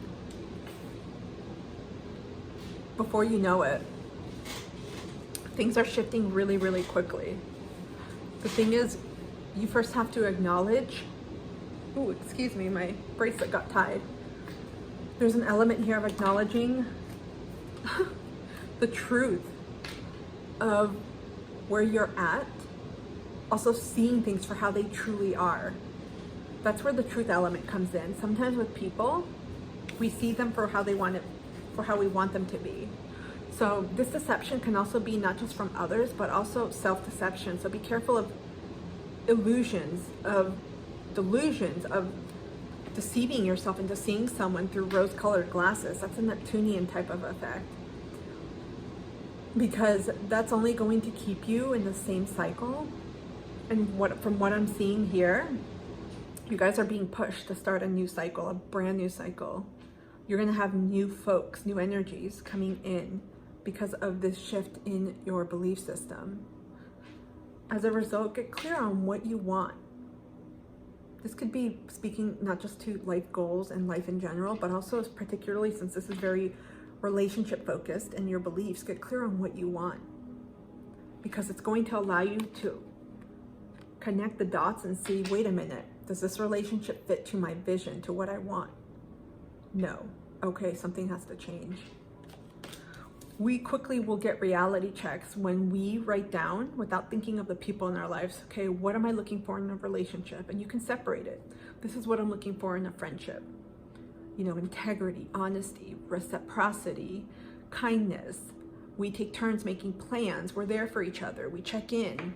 When we're with romantic partners, for example, they're kind, they're generous too, they're loving, they're reciprocal, etc. And you can do this for different areas. You'll see similar values across all relationships. And when you start comparing people to what it is you're looking for or how they're showing up, you're going to quickly see whether there's a congruency or incongruency. So always keep your truth radar high, and make sure you're not deceiving yourself either, because your soul is wanting you to elevate and it's ready to learn new lessons here with new people. What other messages? Oh, they're coming out quickly for you. We have peppers, 28. Interesting, 10. It adds up to a 10. So you guys may be seeing 10 or 10-10. Be fierce about the ways in which you protect yourself. Allies await. Look at this. I'll show you the message. This is from the beautiful deck I had just gotten. It's the Seasons of the Witch Mabon Oracle. Be fierce about the ways in which you protect yourself. I feel like this is speaking to energetic protection, but boundaries. Boundaries. Some of you are being called to really define and delineate your boundaries, especially with folks, because we see banishment in this bottle. Some of you are being called to really set boundaries with folks that drain you. Energy vampires, people that you know, you're like, you're not coming with me in this life. To really speak your truth and to set firm boundaries, because this is the way that you protect yourself. Boundaries are essentially our way of telling the world, this is how I love myself. That's it. Some folks are not going to be supportive of this. You're going to quickly see, but I would tell you, you want to know if someone truly values you and truly supports and respects you, set a boundary and see how they respond. You're going to know fast. Allies await. This is going to shift a lot of the energy too, especially with the Tower, because there's some things that you may need to change that are coming up. You may be feeling a sense of, again, setting boundaries, working on different issues that they're going to be personal to everyone, things that pop up. Maybe you're overgiving in your relationships and you're like, wait a minute, why am I giving so much? And when you get to the root of it, you may be feeling like this is one way you show people your value. And so again, it's going to be different, but take a look, like I mentioned earlier, inventory all of your relationships, all of them, romantic and platonic, and take a look at what patterns have arisen, what habits, triggers, friendships that haven't, or relationships that haven't continued onward, how did they end, and what has been the overarching pattern or theme for all of them. You're going to find similarities. I suspect some of you may have dealt with manipulative people, deceptive people, people that were one-sided or you felt used, people that entangled you. It's not just only third parties if you're in a romantic relationship, but it could be triangulation too. Narcissistic triangulation, that type of energy with friendships, with family, anything. Sometimes there's drama. To me, this represents also drama in relationships. So pay attention, because as soon as you delineate, this is what I want and what I'm not tolerating, you've got soul kindred spirits on their way. I love how these cards always affirm and confirm. What other messages does the universe have for my Aquariuses, please? You've got a lot. Shit. Okay, we'll take them. Moon in detriment. Wow, because usually Taurus is the only sign in Cancer is the ruler of the moon. Moon in detriment is when we have a sign that doesn't do so well, but here it's saying cut your losses. So again, there's a necessary, why did I say necessary? It's a necessity. It's not a luxury anymore for you to just ignore people or allow people into your life. It's a necessity for you to really pay attention to the people, the energies around you, because there's a marked connection between your beliefs and what's happening too. I'm not saying it's your fault. It's not, but we also have a role in things that come up. And so some of you need to uncord, disentangle, cut ties, cut cords with folks. And this is the Ram. And today, at the time of this filming, it's the full moon in Aries. Some of you, again, there's a need to release, cut ties, clean up, and keep going forward, because the past is not what's holding your treasure. It's the future. You've got something ahead. We also have the past, dark moon. Some of you are holding on to the past, and we have two snakes, which signifies deep transformation. Some of you may be afraid. If you're feeling afraid of the past because you've held on to some of these strong relationship energy with you guys, sometimes we hold on to people because of how they make us feel, more than the person itself, of what they represent. So I know I held on to a friendship from my high school days for way too long, past its expiration date, not because the other person was horrible or mean. They weren't. We just grew apart. We diverged. We went, literally our souls went separate ways. I still have a lot of love and support for this person, but it has to be reciprocal. And so I was able to pocket that. And so there's something here. Some of you are holding on to the past in some way that's affecting you or preventing you from moving forward, especially when it comes to friendships, relationships, people, and belief systems. You may think, let me rephrase that, a belief system may have served you in the past, and so you had folks come in that helped you learn what you needed to, but now your soul is ready to grow and expand beyond that, because it's feeling limited and it's ready for new experiences. Hence the Nine of Pentacles, and you got the Fool card energy, right? Your soul's like, hey, we want to make more friends. What better with Aries energy? You have take a risk. I kid you not, you got a lot of, and you also too, no, Gemini got it.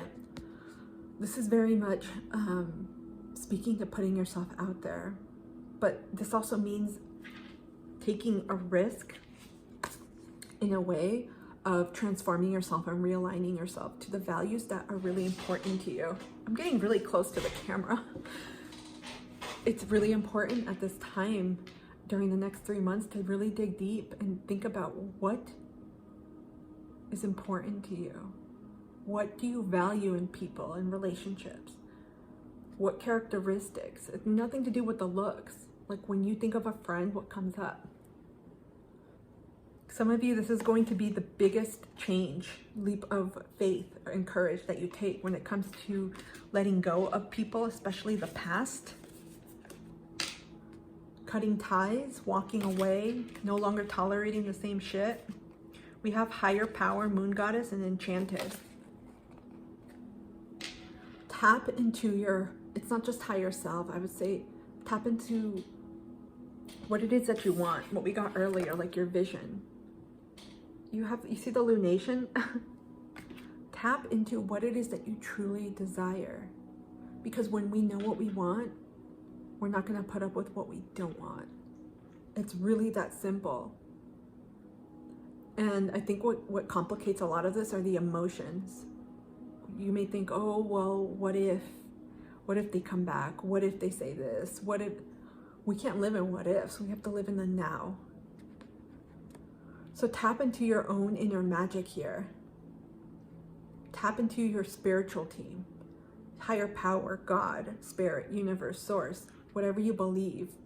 You will get messages. Everyone is getting similar themes about getting messages this time. And I'll just say with the recent retrogrades in Leo and with Leo, with the let me restate that. With the recent retrograde in Leo, Venus retrograde in Leo, and then Mercury, which is coming to an end, there has been massive shifts and transformations with relationships and how we do with others, how we separate, how we identify, how we operate with others.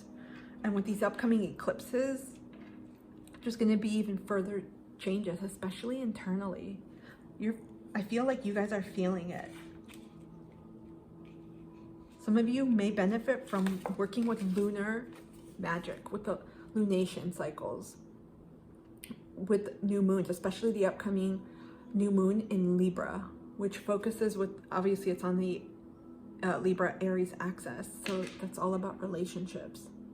And that may be a pivotal time and energy to help you move past belief systems and also relationships right now.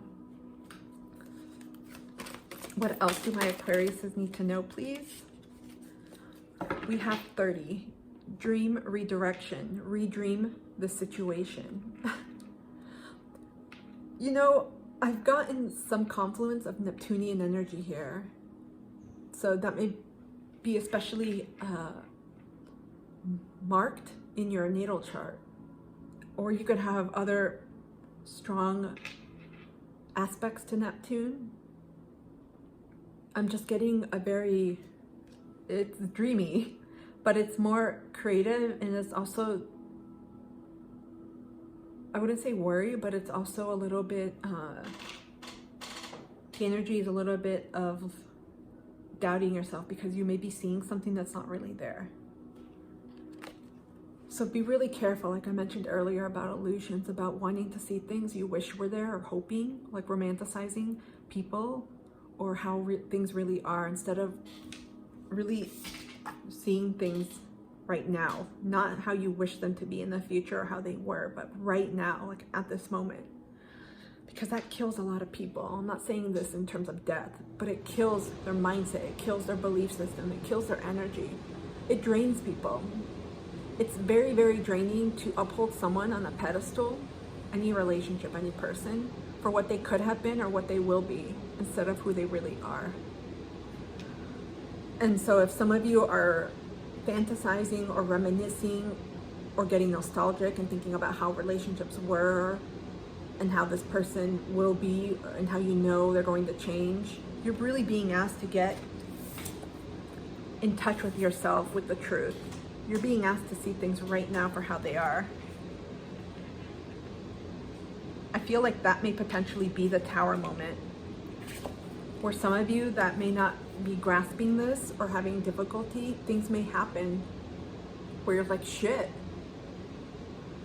all of a sudden this person is no longer in my life, or this person said this, or something happens, almost like a nudge when someone just does this to your shoulder and like, wake up. What final message? Oh, we got it. Your cards turned quickly. Everyone else's I have to shuffle. for so long.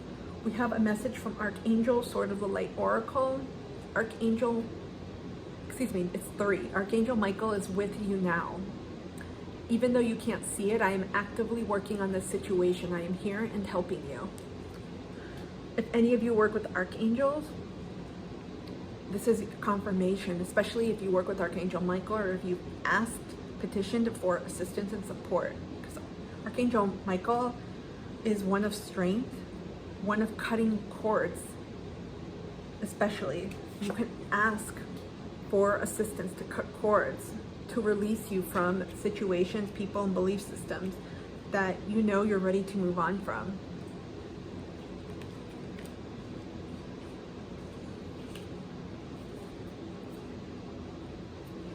We're going to get a final advice card. Okay. I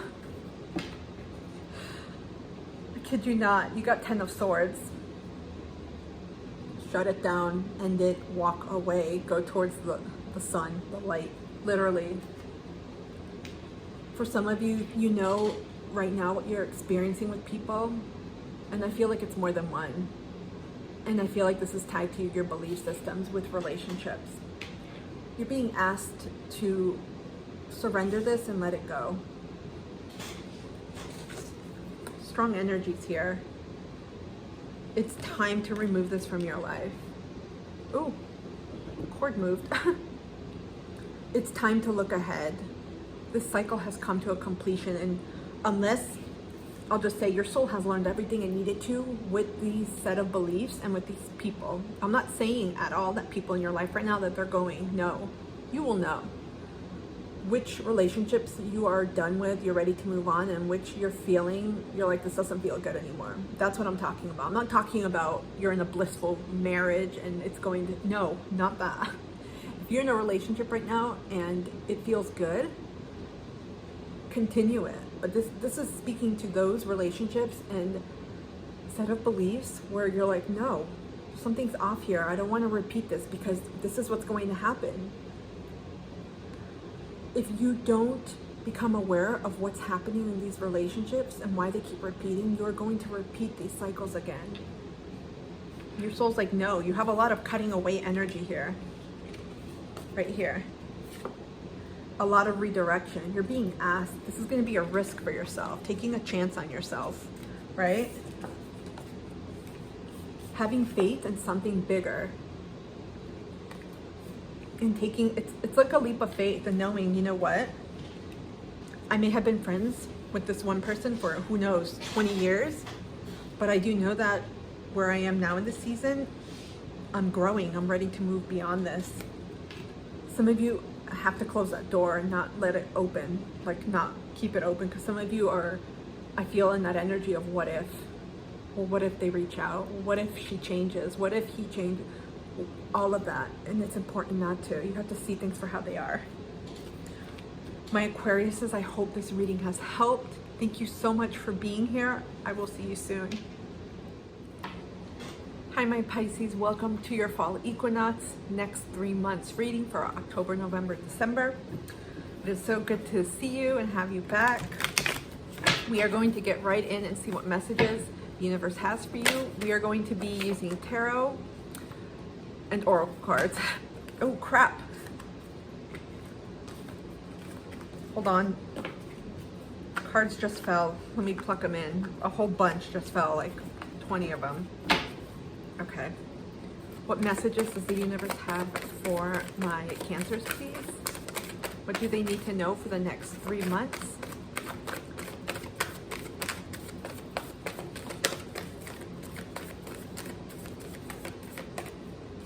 Okay. Did any of them flip? Had one flip. Okay. We have Page of Pentacles, Earth energy, King of Cups, water, Cancer, Pisces, Scorpio, and more water, 8 of Cups. There's a decision. Wow, Pisces. There's a decision point because I feel like you're being prompted to initiate something new. It's almost like planting new seeds, but before that can be done, you either have to what is it? Sow your seeds, pluck them. In other words, decide if this is something you want to maintain or if you want to get rid of them.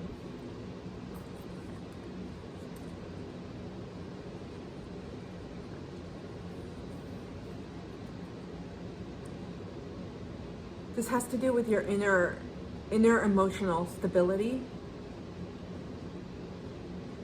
and changing directions. I feel like there's a course correction happening, your life path. It's almost like a values-led realignment. It's because I feel here you're wanting to go into a different direction. You're being prompted. Perhaps that's a better way of saying it, because some of you may not feel like you want to change your course for a variety of reasons. I'm getting because of comfort. You're used to the way things are. You don't want things to change. And you may not feel like you're ready to complete whatever cycle or whatever is going on in your life. But I'm feeling a strong nudge here that it's time to stretch yourself. There's something that needs to up-level, upgrade, or grow, whether it's an existing relationship, whether it's advancing in your career, or simply updating your values, because something is shifting and your soul is being prompted, okay, it's time to take the leap. And I feel like you guys know what it is, but it's almost like when you know you have to do something, you either procrastinate or you evade it because you're like, I don't want to deal with it. Like laundry, or someone has to cook or walk the dog, and you're like, we'll do it after, or you do it, you know? It's that energy here. But you're also, I feel like in the next 3 months, you're going to be ending something. And again, this doesn't have to be anything tangible, because with the 8 of Cups, this is walking away. Some of you are taking time, or will feel that prompt to take time in the next 3 months to really review, reflect, reassess, and really reconsider, where am I at right now? How are things going? What are things that I have wanted to do, or goals that I have wanted to pursue that I haven't met or haven't fulfilled right now at this point in my life? Are these still goals I want to continue or start again? How is my life changing, and where do I want it to go? There's a lot of life trajectory questions coming up here, and I feel it has to do with your value system, your foundational aspect. It's very emotions based. Some of you are comfortable, are way too comfortable, and have been comfortable in your, we'll just say, life, and what you're doing right now and who you're with, just everything. You know, when you just get too comfortable with how things are going, you just, yeah, you may be earning good money. Yeah, you may be in a good relationship with a nice person. Yeah, you may be doing things that are helping you in some way, but you're just not feeling like it's enough. That's what's happening here. There's a marker, like a push. You're being called, it's time to dream bigger. And it's not to say what you have or who you're with is not enough or they're not worth it. It's nothing to do with that. But I feel like some of you are, ooh, there's a word, hold on. It's not conforming. Some of you are, oh, I forgot the word. You're getting used to how things are. You're allowing things to remain stagnant. You're getting too comfortable. There's a word for this and it's escaping my mind. You're being called. I feel like you're feeling it internally, like you have to change. Something has to change. Something has to shift, because otherwise you are going to drown in what you're doing. It's kind of like being in a relationship with a really good person who's kind, and there's nothing happening, but you're just like, you know, this is not your person. This is not your relationship. This is not where you're supposed to be, but you're comfortable in it. Maybe you guys split a house and share finances and do fun stuff and have your group of friends. And sometimes when you have to make that choice point where you're like, I know if I change this, it's going to completely unravel and change everything in my life. That's what's happening here. You all are being prompted. Oh, I'm so annoyed right now. I can't think of the word. Stop settling. That's what I want to say. Stop settling just because it's comfortable. Your soul is wanting to expand right now. It's wanting more emotional fulfillment, more stability, more growth. And right now, whatever, because this is speaking to a lot, and I think it starts with your values first.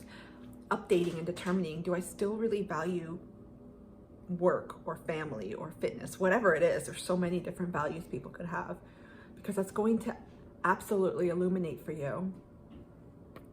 Because you see the illumination in the back, where to head. And for many of you, I feel like I feel like I'm repeating myself with zodiac signs for this week, but with the eclipse energies and the fall equinox and these months, this is a time of cleaning up, a time of transformation, inner transformation, of rebirth, of letting go and working with things that you are ready to put to an end. And with the Eight of Cups, it's saying goodbye, walking away. And for many of you, this is something you've emotionally invested in. They could be value systems, a way of living, your mindset, belief systems, a way of viewing the world. Relationships too, we've got heavy cup energy. But because of the Pentacles, this could also be a job. It could be a workplace or a particular collaboration or contractor. It could be a particular line of study if you're a student, or even if you are no longer working or a student, it could be practical everyday habits, routines, and things that you're doing where you're like, I don't think I can continue doing this. You just feel it. And even though you're doing it day in and day out and you're just kind of going along, something is starting to just feel like drudgery. Your soul is stagnant. It's not growing anymore. And so with the Eight of Cups, to me, what this signifies is you guys are reaching for something more. Your soul wants to leap, wants to jump. I'm getting that movie, Leap. I'm writing it down so I can link it. It's that Disney movie, Leap, about that. She was a foster girl, and she and her best friend, I forgot the main details, but they escaped the orphanage one night or one day, and they go to Paris because she wants to become a ballerina. And so she learns pretty late in life for that particular passion of hers and career that it seems like that she wants to pursue. And she took a leap of faith and a risk by enrolling in this. And I'm not gonna give it away if you haven't seen it, but it's very inspiring, very motivational, because you've got two options here. You can remain where you are and things won't change in the way that your soul, I feel, is tugging at you. It's kind of like when your dog, if you have a pet, is tugging at you and they're like, I'm gonna walk there. And you're like, no, we're walking here. They're like, they want to explore. That's the same energy here with your soul. It's ready to start something new. You're being called to manifest and dream bigger. Plant those seeds because they're gonna grow. But before that happens, you gotta get clear on what it is you're ready to let go of as well. Crap, so many endings here. So you're gonna be letting go of, there's several things coming. Some of you are letting go of relationships completely. This is a work relationship. So it could be if you're a freelancer, different clients, working with different consulting organizations. It could be letting go of your organization itself. Like if you work for someone, letting go of your job and changing jobs, or letting go of a career path and completely changing trajectories and directions, because I feel like you're heading towards what truly brings you bliss, what truly brings you happiness and joy right now.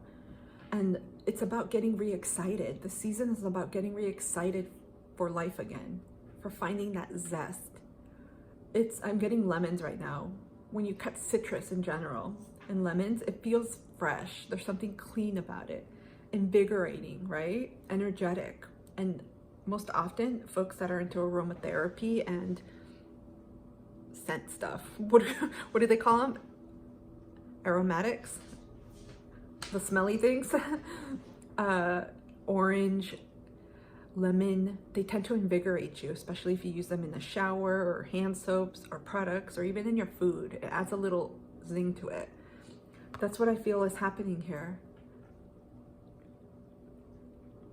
It's not just excitement where you're wanting to do a one-time adventure. You're wanting to grow in a whole new way. And so there's a sense of really paying attention to what you're receiving, what your higher self is telling you, what dreams. It's surprising, you guys are Pisces and we have all this water energy. So some of you work with water element and you're being called to also nourish yourself with water, perhaps taking baths or showers, going into pools or lakes or bodies of water, because there's an element here of receiving messages through water. Drinking water as well, drinking greater fluids, teas. Your intuition is at an all-time opening. I heard like, I just saw like a tunnel, but it opened, it expanded. So your crown chakra, I feel, you may be getting some, I call it like head fuzziness, some compression, headaches. You may feel clogged up there. And it's because messages are coming through to you. And the way I say it, I have to be careful because my tense tends to be like present and I mix verb tenses.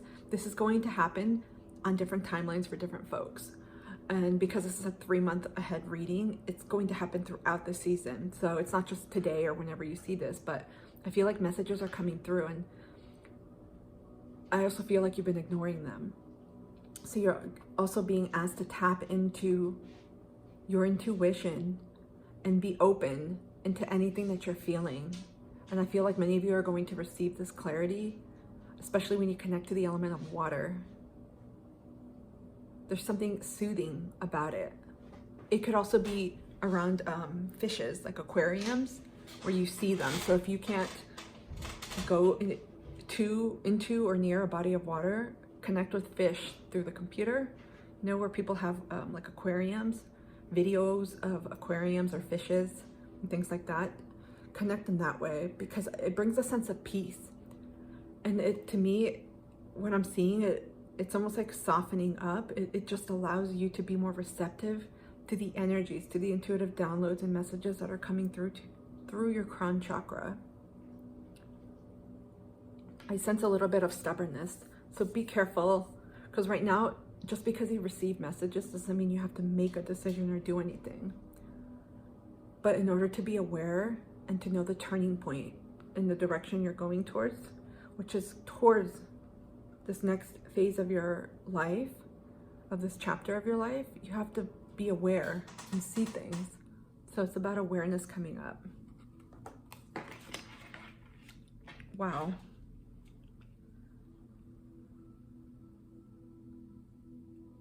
I'm also getting sound bowls.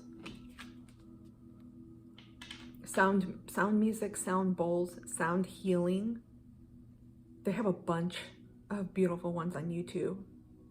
You can just put them on your phone and simply sit or lay down and allow yourself to just get into the music. Just receive. I feel it's a frequency thing with you guys. It's a frequency. You have to be connected to receive some of these messages that are backing up. But I feel like you're at a point where you know already that things are shifting for you and that you have to make some decisions in your life. Because a cycle has ended. We see here with the King of Cups, the bowl doesn't have fire anymore. And here with the Eight of Cups, the bowl has fire. Because fire, it can put things to death and kill things just as it can bring things to life. So there's something coming into balance here as well with the 8, numerologically, with the 8 of Cups.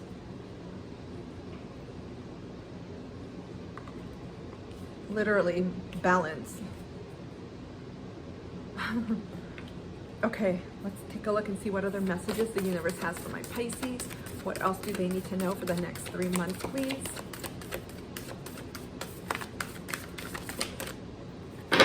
Okay, let's go again. What other messages does the universe have for my Pisces, please? What do they need to know?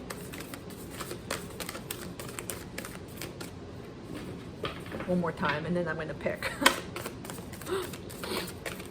Some signs it was easy. They just, okay, you got it. We got passion and pleasure. Savor your life. Remember what I said about the lemon and the citrus early on? I always forget and then I repeat myself, but I'm trying not to be repetitive because anyone can rewind these videos once they're posted. Your soul wants to feel alive again. Look at the fire.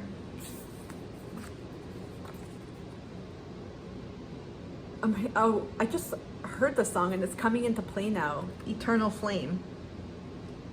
Hold on. Eternal Flame. and eternal flame. The Bangles. The Bangles. That song is coming. Your fire is stirring under you, whether it's under your butt or in your belly. You're just feeling the fire burning, and it's getting stronger and stronger. It's glowing. You see the crown chakra here of the head is activated. Many of you are feeling this pull. You're wanting to experience, and I feel like moments of inspiration and thoughts and connection back, especially back to different points in your life, from childhood up to the point you're at now, because everyone is at different stages and seasons and ages of their lives. You're going to start remembering things that brought you a lot of joy and happiness, like your sense of adventure, your sense of curiosity, your sense of trying new things, of taking courses to develop, of going out and meeting new people, of trying new foods. There's that sense of adventure here. But it's more than that. It's feeling alive, like you're not just going through the motions of life. The next 3 months, it's going to really highlight for you. Do you want to continue on this mundane life where you're just kind of coasting through, or do you actually want to live? Do you want to experience what it means to live again?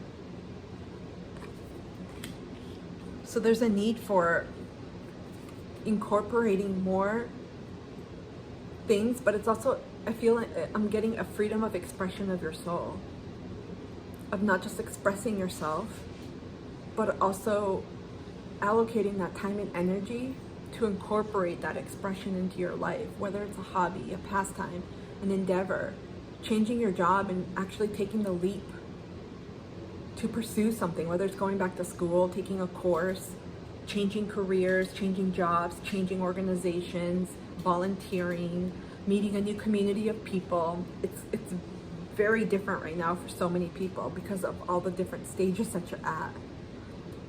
But the main point here is it's really time to enjoy living again. Some of you have not. You've been stuck on a path of just existing. What other messages does the universe have, please, for my Pisces? What else do they need to know? Okay. We pulled from the Awakened Soul or Oracle, and we have Desire. So this is sacral chakra energy, and this is the fire burning. Perhaps you'll get more too from the song Eternal Flame by the Bangles, and I'll link all of this that I've mentioned. But there's a desire for more. For some of you, again, because of the cup energy we have here, many of you are going to be leading unfulfilling relationships. It doesn't have to mean it's going to be a blowout, the person cheated. No, I'm not getting any of that. For very few of you, it'll involve stuff like that. For most of you, it's the relationship has run its course and you have learned everything you can with this person. This is romantic that I'm speaking to, partnerships that you're in. It could be marriages too. But it's just simply partnerships, the person you're with, romantically. You've learned everything you can, and I feel like it's kind of like when people say they fall out of love for each other, but I feel like the love evolves and it changes. Sometimes when two souls meet, they contractually agree, okay, we're going to help each other learn these lessons. You may have children together. You may go through many challenges and experiences, and when you reflect back, you realize the beauty of everything you've learned. Greater self-love, more valuing of yourself, learning how to love, how to be patient, etc. There's so many lessons. But now your souls are wanting to diverge. And this happens many times. And I feel like for those that I'm speaking to, you're wanting more. For those of you that are not, that this has nothing to do with the romantic partnership, this speaks to the people, the energies that are around you, but also where you invest your time, what lights you up. So this is your job, your work, which doesn't have to relate to your career, but what you do day in and day out. You contribute a shitload of energy, so it does affect a lot of people. But it could also be doing something while you're building something bigger that you like or that you enjoy a lot.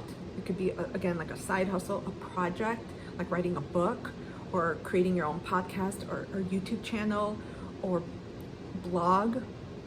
There's something creative that you're doing.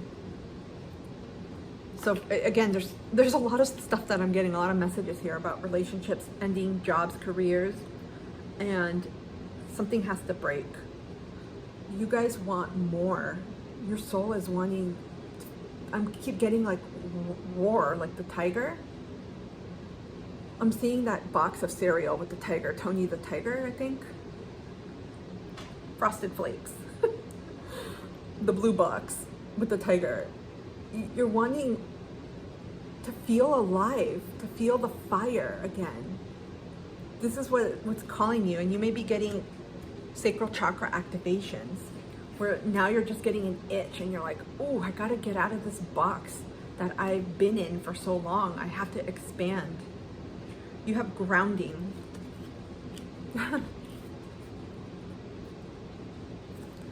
Interesting, because we have a lot of water energy here too. But I do feel like this is also another emphasis to ground yourself in the present moment. Be careful. This is something that I've seen in several other zodiac readings. Be careful of illusions and of trying to project something that you want to happen or that you romanticize or hope will happen when it doesn't exist. This could be thinking, okay, I've been in a relationship with someone for 7 years and they're going to propose. I'm going to wait one more month or year or whatever it is. Or, you know what, I know I'm going to get a promotion. I know this organization values me. See things as how they are right now. And this is where grounding comes into play. That's why we see elements of nature, water, meditation,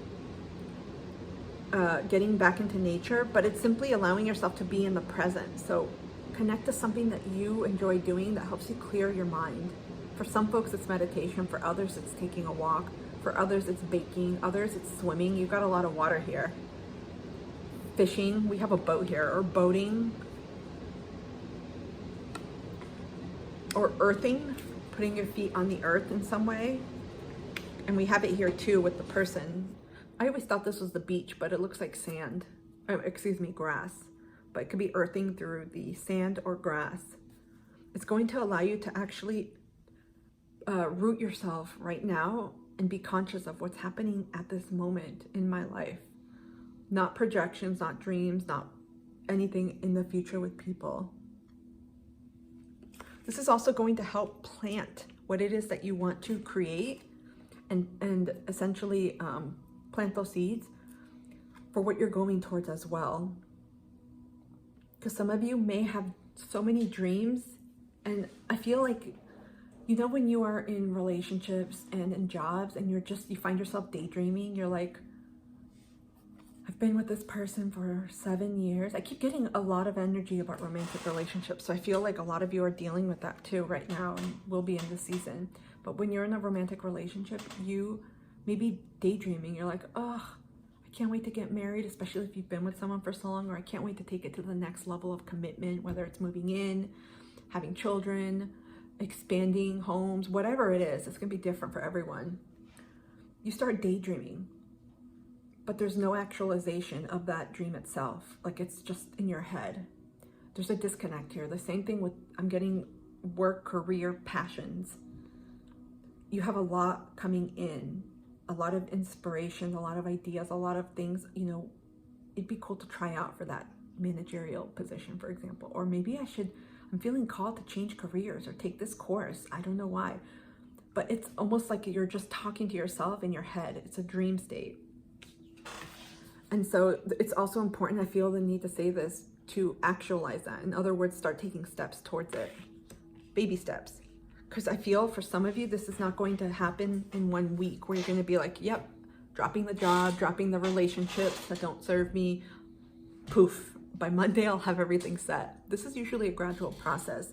So start putting this stuff on paper and then listing all the steps possible that you can take, right? So if you want to change your career, maybe the first step is updating your resume or your CV, or choosing a new template, or meeting with a mentor or a friend to talk it through, or scoping out the job boards, or talking to professionals, or, you know, hitting up a meetup with that field or industry or topic of interest.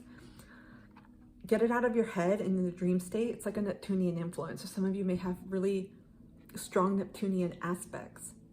Maybe like a square, perhaps an opposition or conjunction. Sometimes where things get clouded or there's some type of tension with the realization of bringing your dreams to life. Grounding is going to help you. We also have leadership. Who got this? It was one of the earth signs. I think it was Taurus. Ooh, I keep moving this. My charger's like right in front of me. You got leadership here, and again, a lot of orange, a lot of sacral chakra energy. Look at this. This is definitely about birthing new creations. A lot of orange. Some of you are experiencing like flutterings in your sacral chakra, which is around the pelvis area and around the sexual organs. You may just be experiencing more of a drive. It could be a sexual drive too, but just a drive, like a burning, a desire, a lit up, kind of when you light a flame. You're like, there's more to the world. There's more to life. There has to be more than what I'm doing right now or how things are existing for me. This is stretching. Your soul is wanting to stretch out and expand. It's interesting because I said before, some of you want to start like maybe a blog or YouTube channel, maybe podcast. Some of you are going to be putting your presence out there and making it known to others in some way. And this could be too in taking ownership of your own life, like reclaiming your life, taking the wheel. It's not the Jesus wheel thing. It's taking the wheel back to your own life, being in the driver's seat.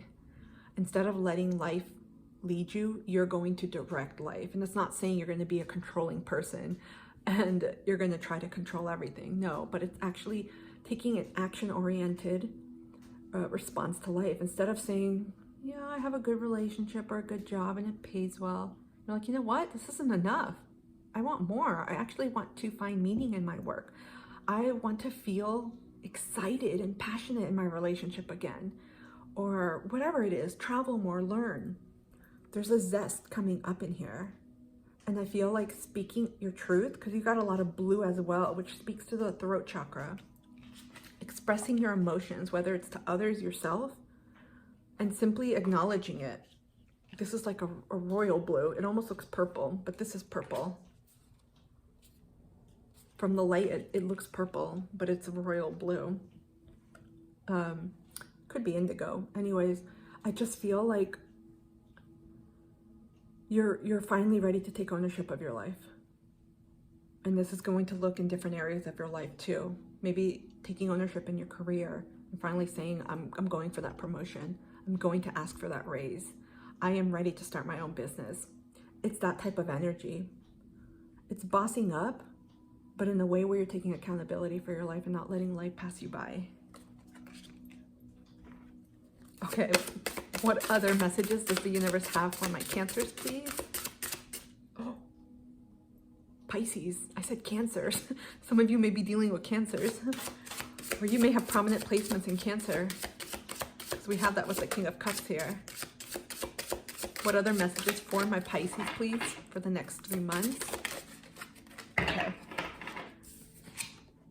We have 24, maple tree. There is a change coming that is so big, it will shift all that exists. Look at this.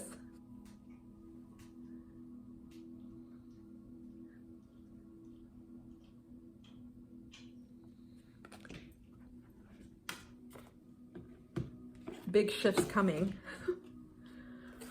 Of course, with every... Oh, why are things just wonky right now? I keep dropping the cards. With everything that comes to an end, there's always a new beginning. And no matter what, there's always like a bittersweet moment when something ends, even though you know you're ready to move on from it. That's the feeling that I'm getting right now. Okay, let's read this from the booklet. Hope you can see it. Okay, I'm going to try to hold it up.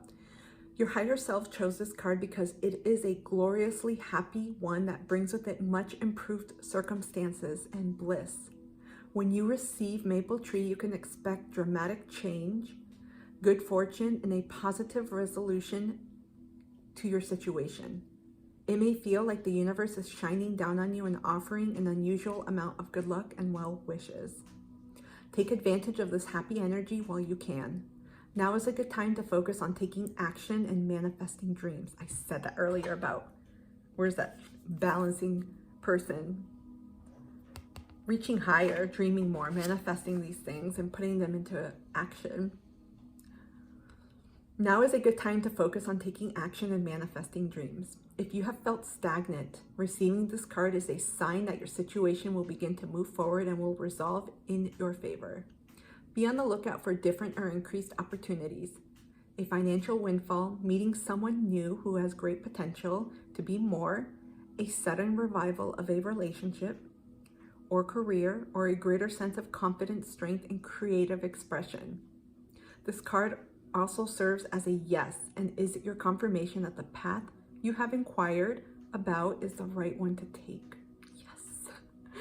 Be sure to be generous with what you have. There is no need to give away your life savings or renounce material possessions in the pursuit of charity unless that is what you feel called to do. But sharing your good favor helps to extend the happy period. The more light you send into the world, the more you can expect in return. I already mentioned all the light in your cards. This is shining your light because some of you, your lights have been dimming. Think of those light dimmers.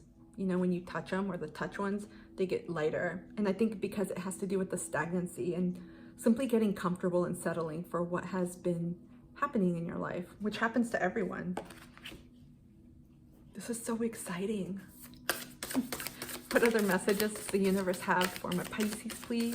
What else do they need to know for the next 3 months?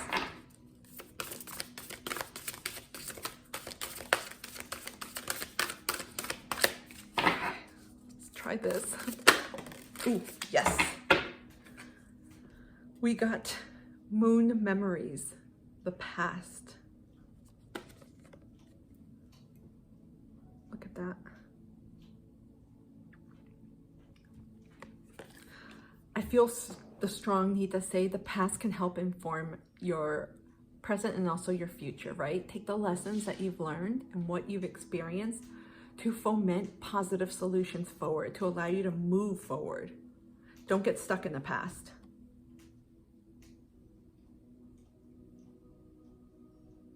There's nostalgia coming up. I keep getting for some of you that are in relationships, but this is in whatever you're in right now, relationships, jobs, you're reflecting and getting nostalgic, thinking of the good times. You know, when you start remembering and you have a decision to make, should I leave this job? Should I leave this relationship? Should I start my own business? You start getting nostalgic for what you're currently in and almost like going back to the start.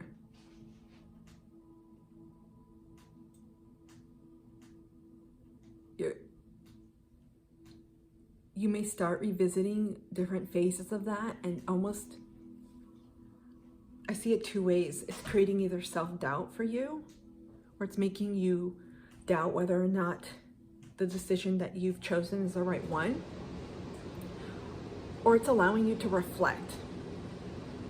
You know, when you are ready to release something, you review it and you give gratitude for everything it's taught you. Like a saying goodbye moment.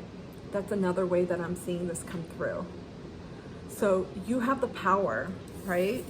You have the ability to use the past in the best way possible for yourself to move forward, not to get stuck. You do not want to get intertwined and stuck in the past, and get even more stagnant. It's almost like having your foot get stuck in the door, or a shoelace get stuck in an escalator and you're pulling it and then you have to take your shoe off or cut it. Allow yourself to travel back there only if it will help you propel you. Only if it will help propel you forward. Be careful of staying too long there too.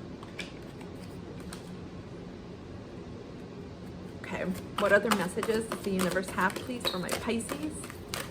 What else do they need to know for the next 3 months?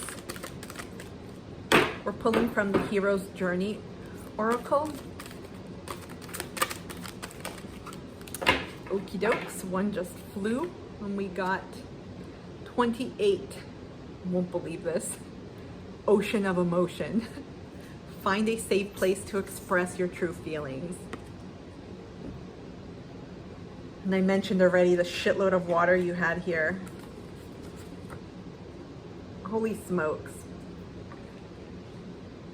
There's a lot of sensitivity. I mentioned Cancer too by accident. So some of you may have prominent Cancerian placements. But regardless, I feel like these are emotions of expressing, there's a need to express, to acknowledge and get it out and just say, okay, this is the truth. This is how I see things. I can't unsee them. Second, there's a need to acknowledge what am I feeling and what's coming up. Because I feel like some of you may be feeling guilty, maybe feeling shame or some type of resentment towards yourself rather than others. I also feeling like you're already at the end, even if you haven't left the situation that you're in, you're already at the end emotionally where you can already feel how it's going to be like, and you know your life will change. You know things are going to change. What is it? I was going to say 100%, but 180 degrees. They're going to change massively when you make this decision to leave and head towards what truly lights your fire, what truly brings you like excitement and joy. There's a sense of grief. I feel like it's grief for ending things, even if they were quote unquote good. It could be a good job, receiving a good paycheck, working with good people, having a good relationship, but you know it's not for you. You just know it. It could be grief because things are changing and things are going to be different. So there's a lot of emotions that are coming up to contend with yourself, with others, and with the entire process. Because change, it's never easy. Even if we want the change, even if we want to move, right? Say you want to move to another state or whatever geographic unit you're in, or another country, or another home. You know you're going to be leaving behind a community, especially if it's something you loved, or you're leaving behind your home. I know that when I moved recently, in May, from my other apartment to the apartment that I'm in now, I cried. There was a lot of grief there because that was the home that my son finished his last few years of high school. That closed a pivotal chapter in my life. Ironically, I have Pisces in the 6th house too. So it really was a huge element in my day-to-day routine. It was humongous. And so I'm getting this type of energy too, because some of you, if you change work environments, you're going to be if you change work, organizations, or relationships, you're going to be leaving that environment. So that can necessitate moving and shifting.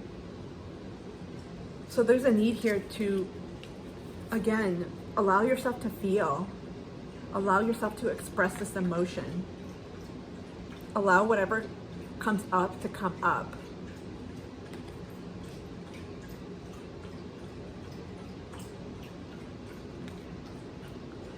Okay, let's get a final oracle message from Archangel Michael. I'm using the Sword of Light Oracle. What? You got a few cards. We'll take them. Okay, you got 3. I kid you not here. We got 9. Don't give up on love. A relationship you cherish can be healed. Allow me to clear the way for forgiveness so that love can thrive again. So different things. Again, because this is not a personal reading for one, Pisces. And I mentioned here, I felt a confluence, like a huge amount of energy towards relationships, especially romantic.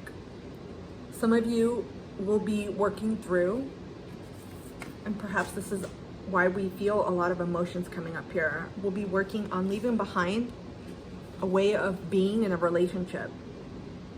Just remember that sometimes when we see 8 of Cups, 9 or 10, they signify endings, closures, walking away, surrendering, leaving, etc. But it also means too, it could be upgrading, up-leveling that container that you are existing in. You may be leaving behind an old way of being, an old identity, an old way of yourself. I hope that makes sense. And so as a result, when 2 people change and they decide to actively work together on the container of the relationship and even on themselves separately, that completely changes and, I was going to say, evolutionizes the relationship. The relationship is being rebirthed. So for those of you that are going through problems with your partner and even other types of relationships in your life, there's a potential for healing here. But I also feel like those that are leaving behind relationships and situations where you're like, nope, doors closed. I feel like for some of you, you may feel like this is it. Because so much of how we progress in life and how we grow, we tend to measure in terms of societal standards. And it's hard to separate ourselves and disconnect from that way of seeing things and of being. But it's not too late. That's the main point here. It's interesting when you find yourself doing something that you really love, how things start to shift really quickly. Things start coming in. We also got 8. Deeper insights are at hand. Your overall plan is good, but the details need work. Reflect before moving forward. I mentioned that a bit earlier and I won't repeat it, about actualizing, writing down, and actually taking material steps towards your goals. Because a lot of you are magnificent dreamers. You have a lot of inspirations, intuitive nudges, creative downloads that are coming through, but you're not taking action on them. You're just kind of keeping them hidden, right? You're keeping them close to your chest here. You're not really bringing them into fruition, bringing them to life. So this is another way of really getting clear and allowing yourself to take action, to ground yourself in that. Okay, what are my goals? Let's write them down. What steps do I need to take? What's the next step I can take this week, etc. Finally, we have 6. Be the real you. Your greatest power comes from being who you truly are. Don't let anyone sway you from expressing your authentic self. There's fear coming up in putting yourself out there and striking out on your own and actually following what it is. Again, you have the desire card too. What it is that truly lights you up. Not everyone is going to be on Team Pisces. Not everyone will be rooting for you. Not everyone is going to support you. Not everyone is going to respond in the way that you anticipate. This message here is about taking ownership and leadership for your life, staying true to what you feel and what you know you are meant to do and what you're being guided to do as in this next season of your life and with this next step in your journey. And this is perhaps one of the most difficult parts, especially when you have family, friends who may be well-intentional, well-meaning, but many times when people start giving you their 2 cents,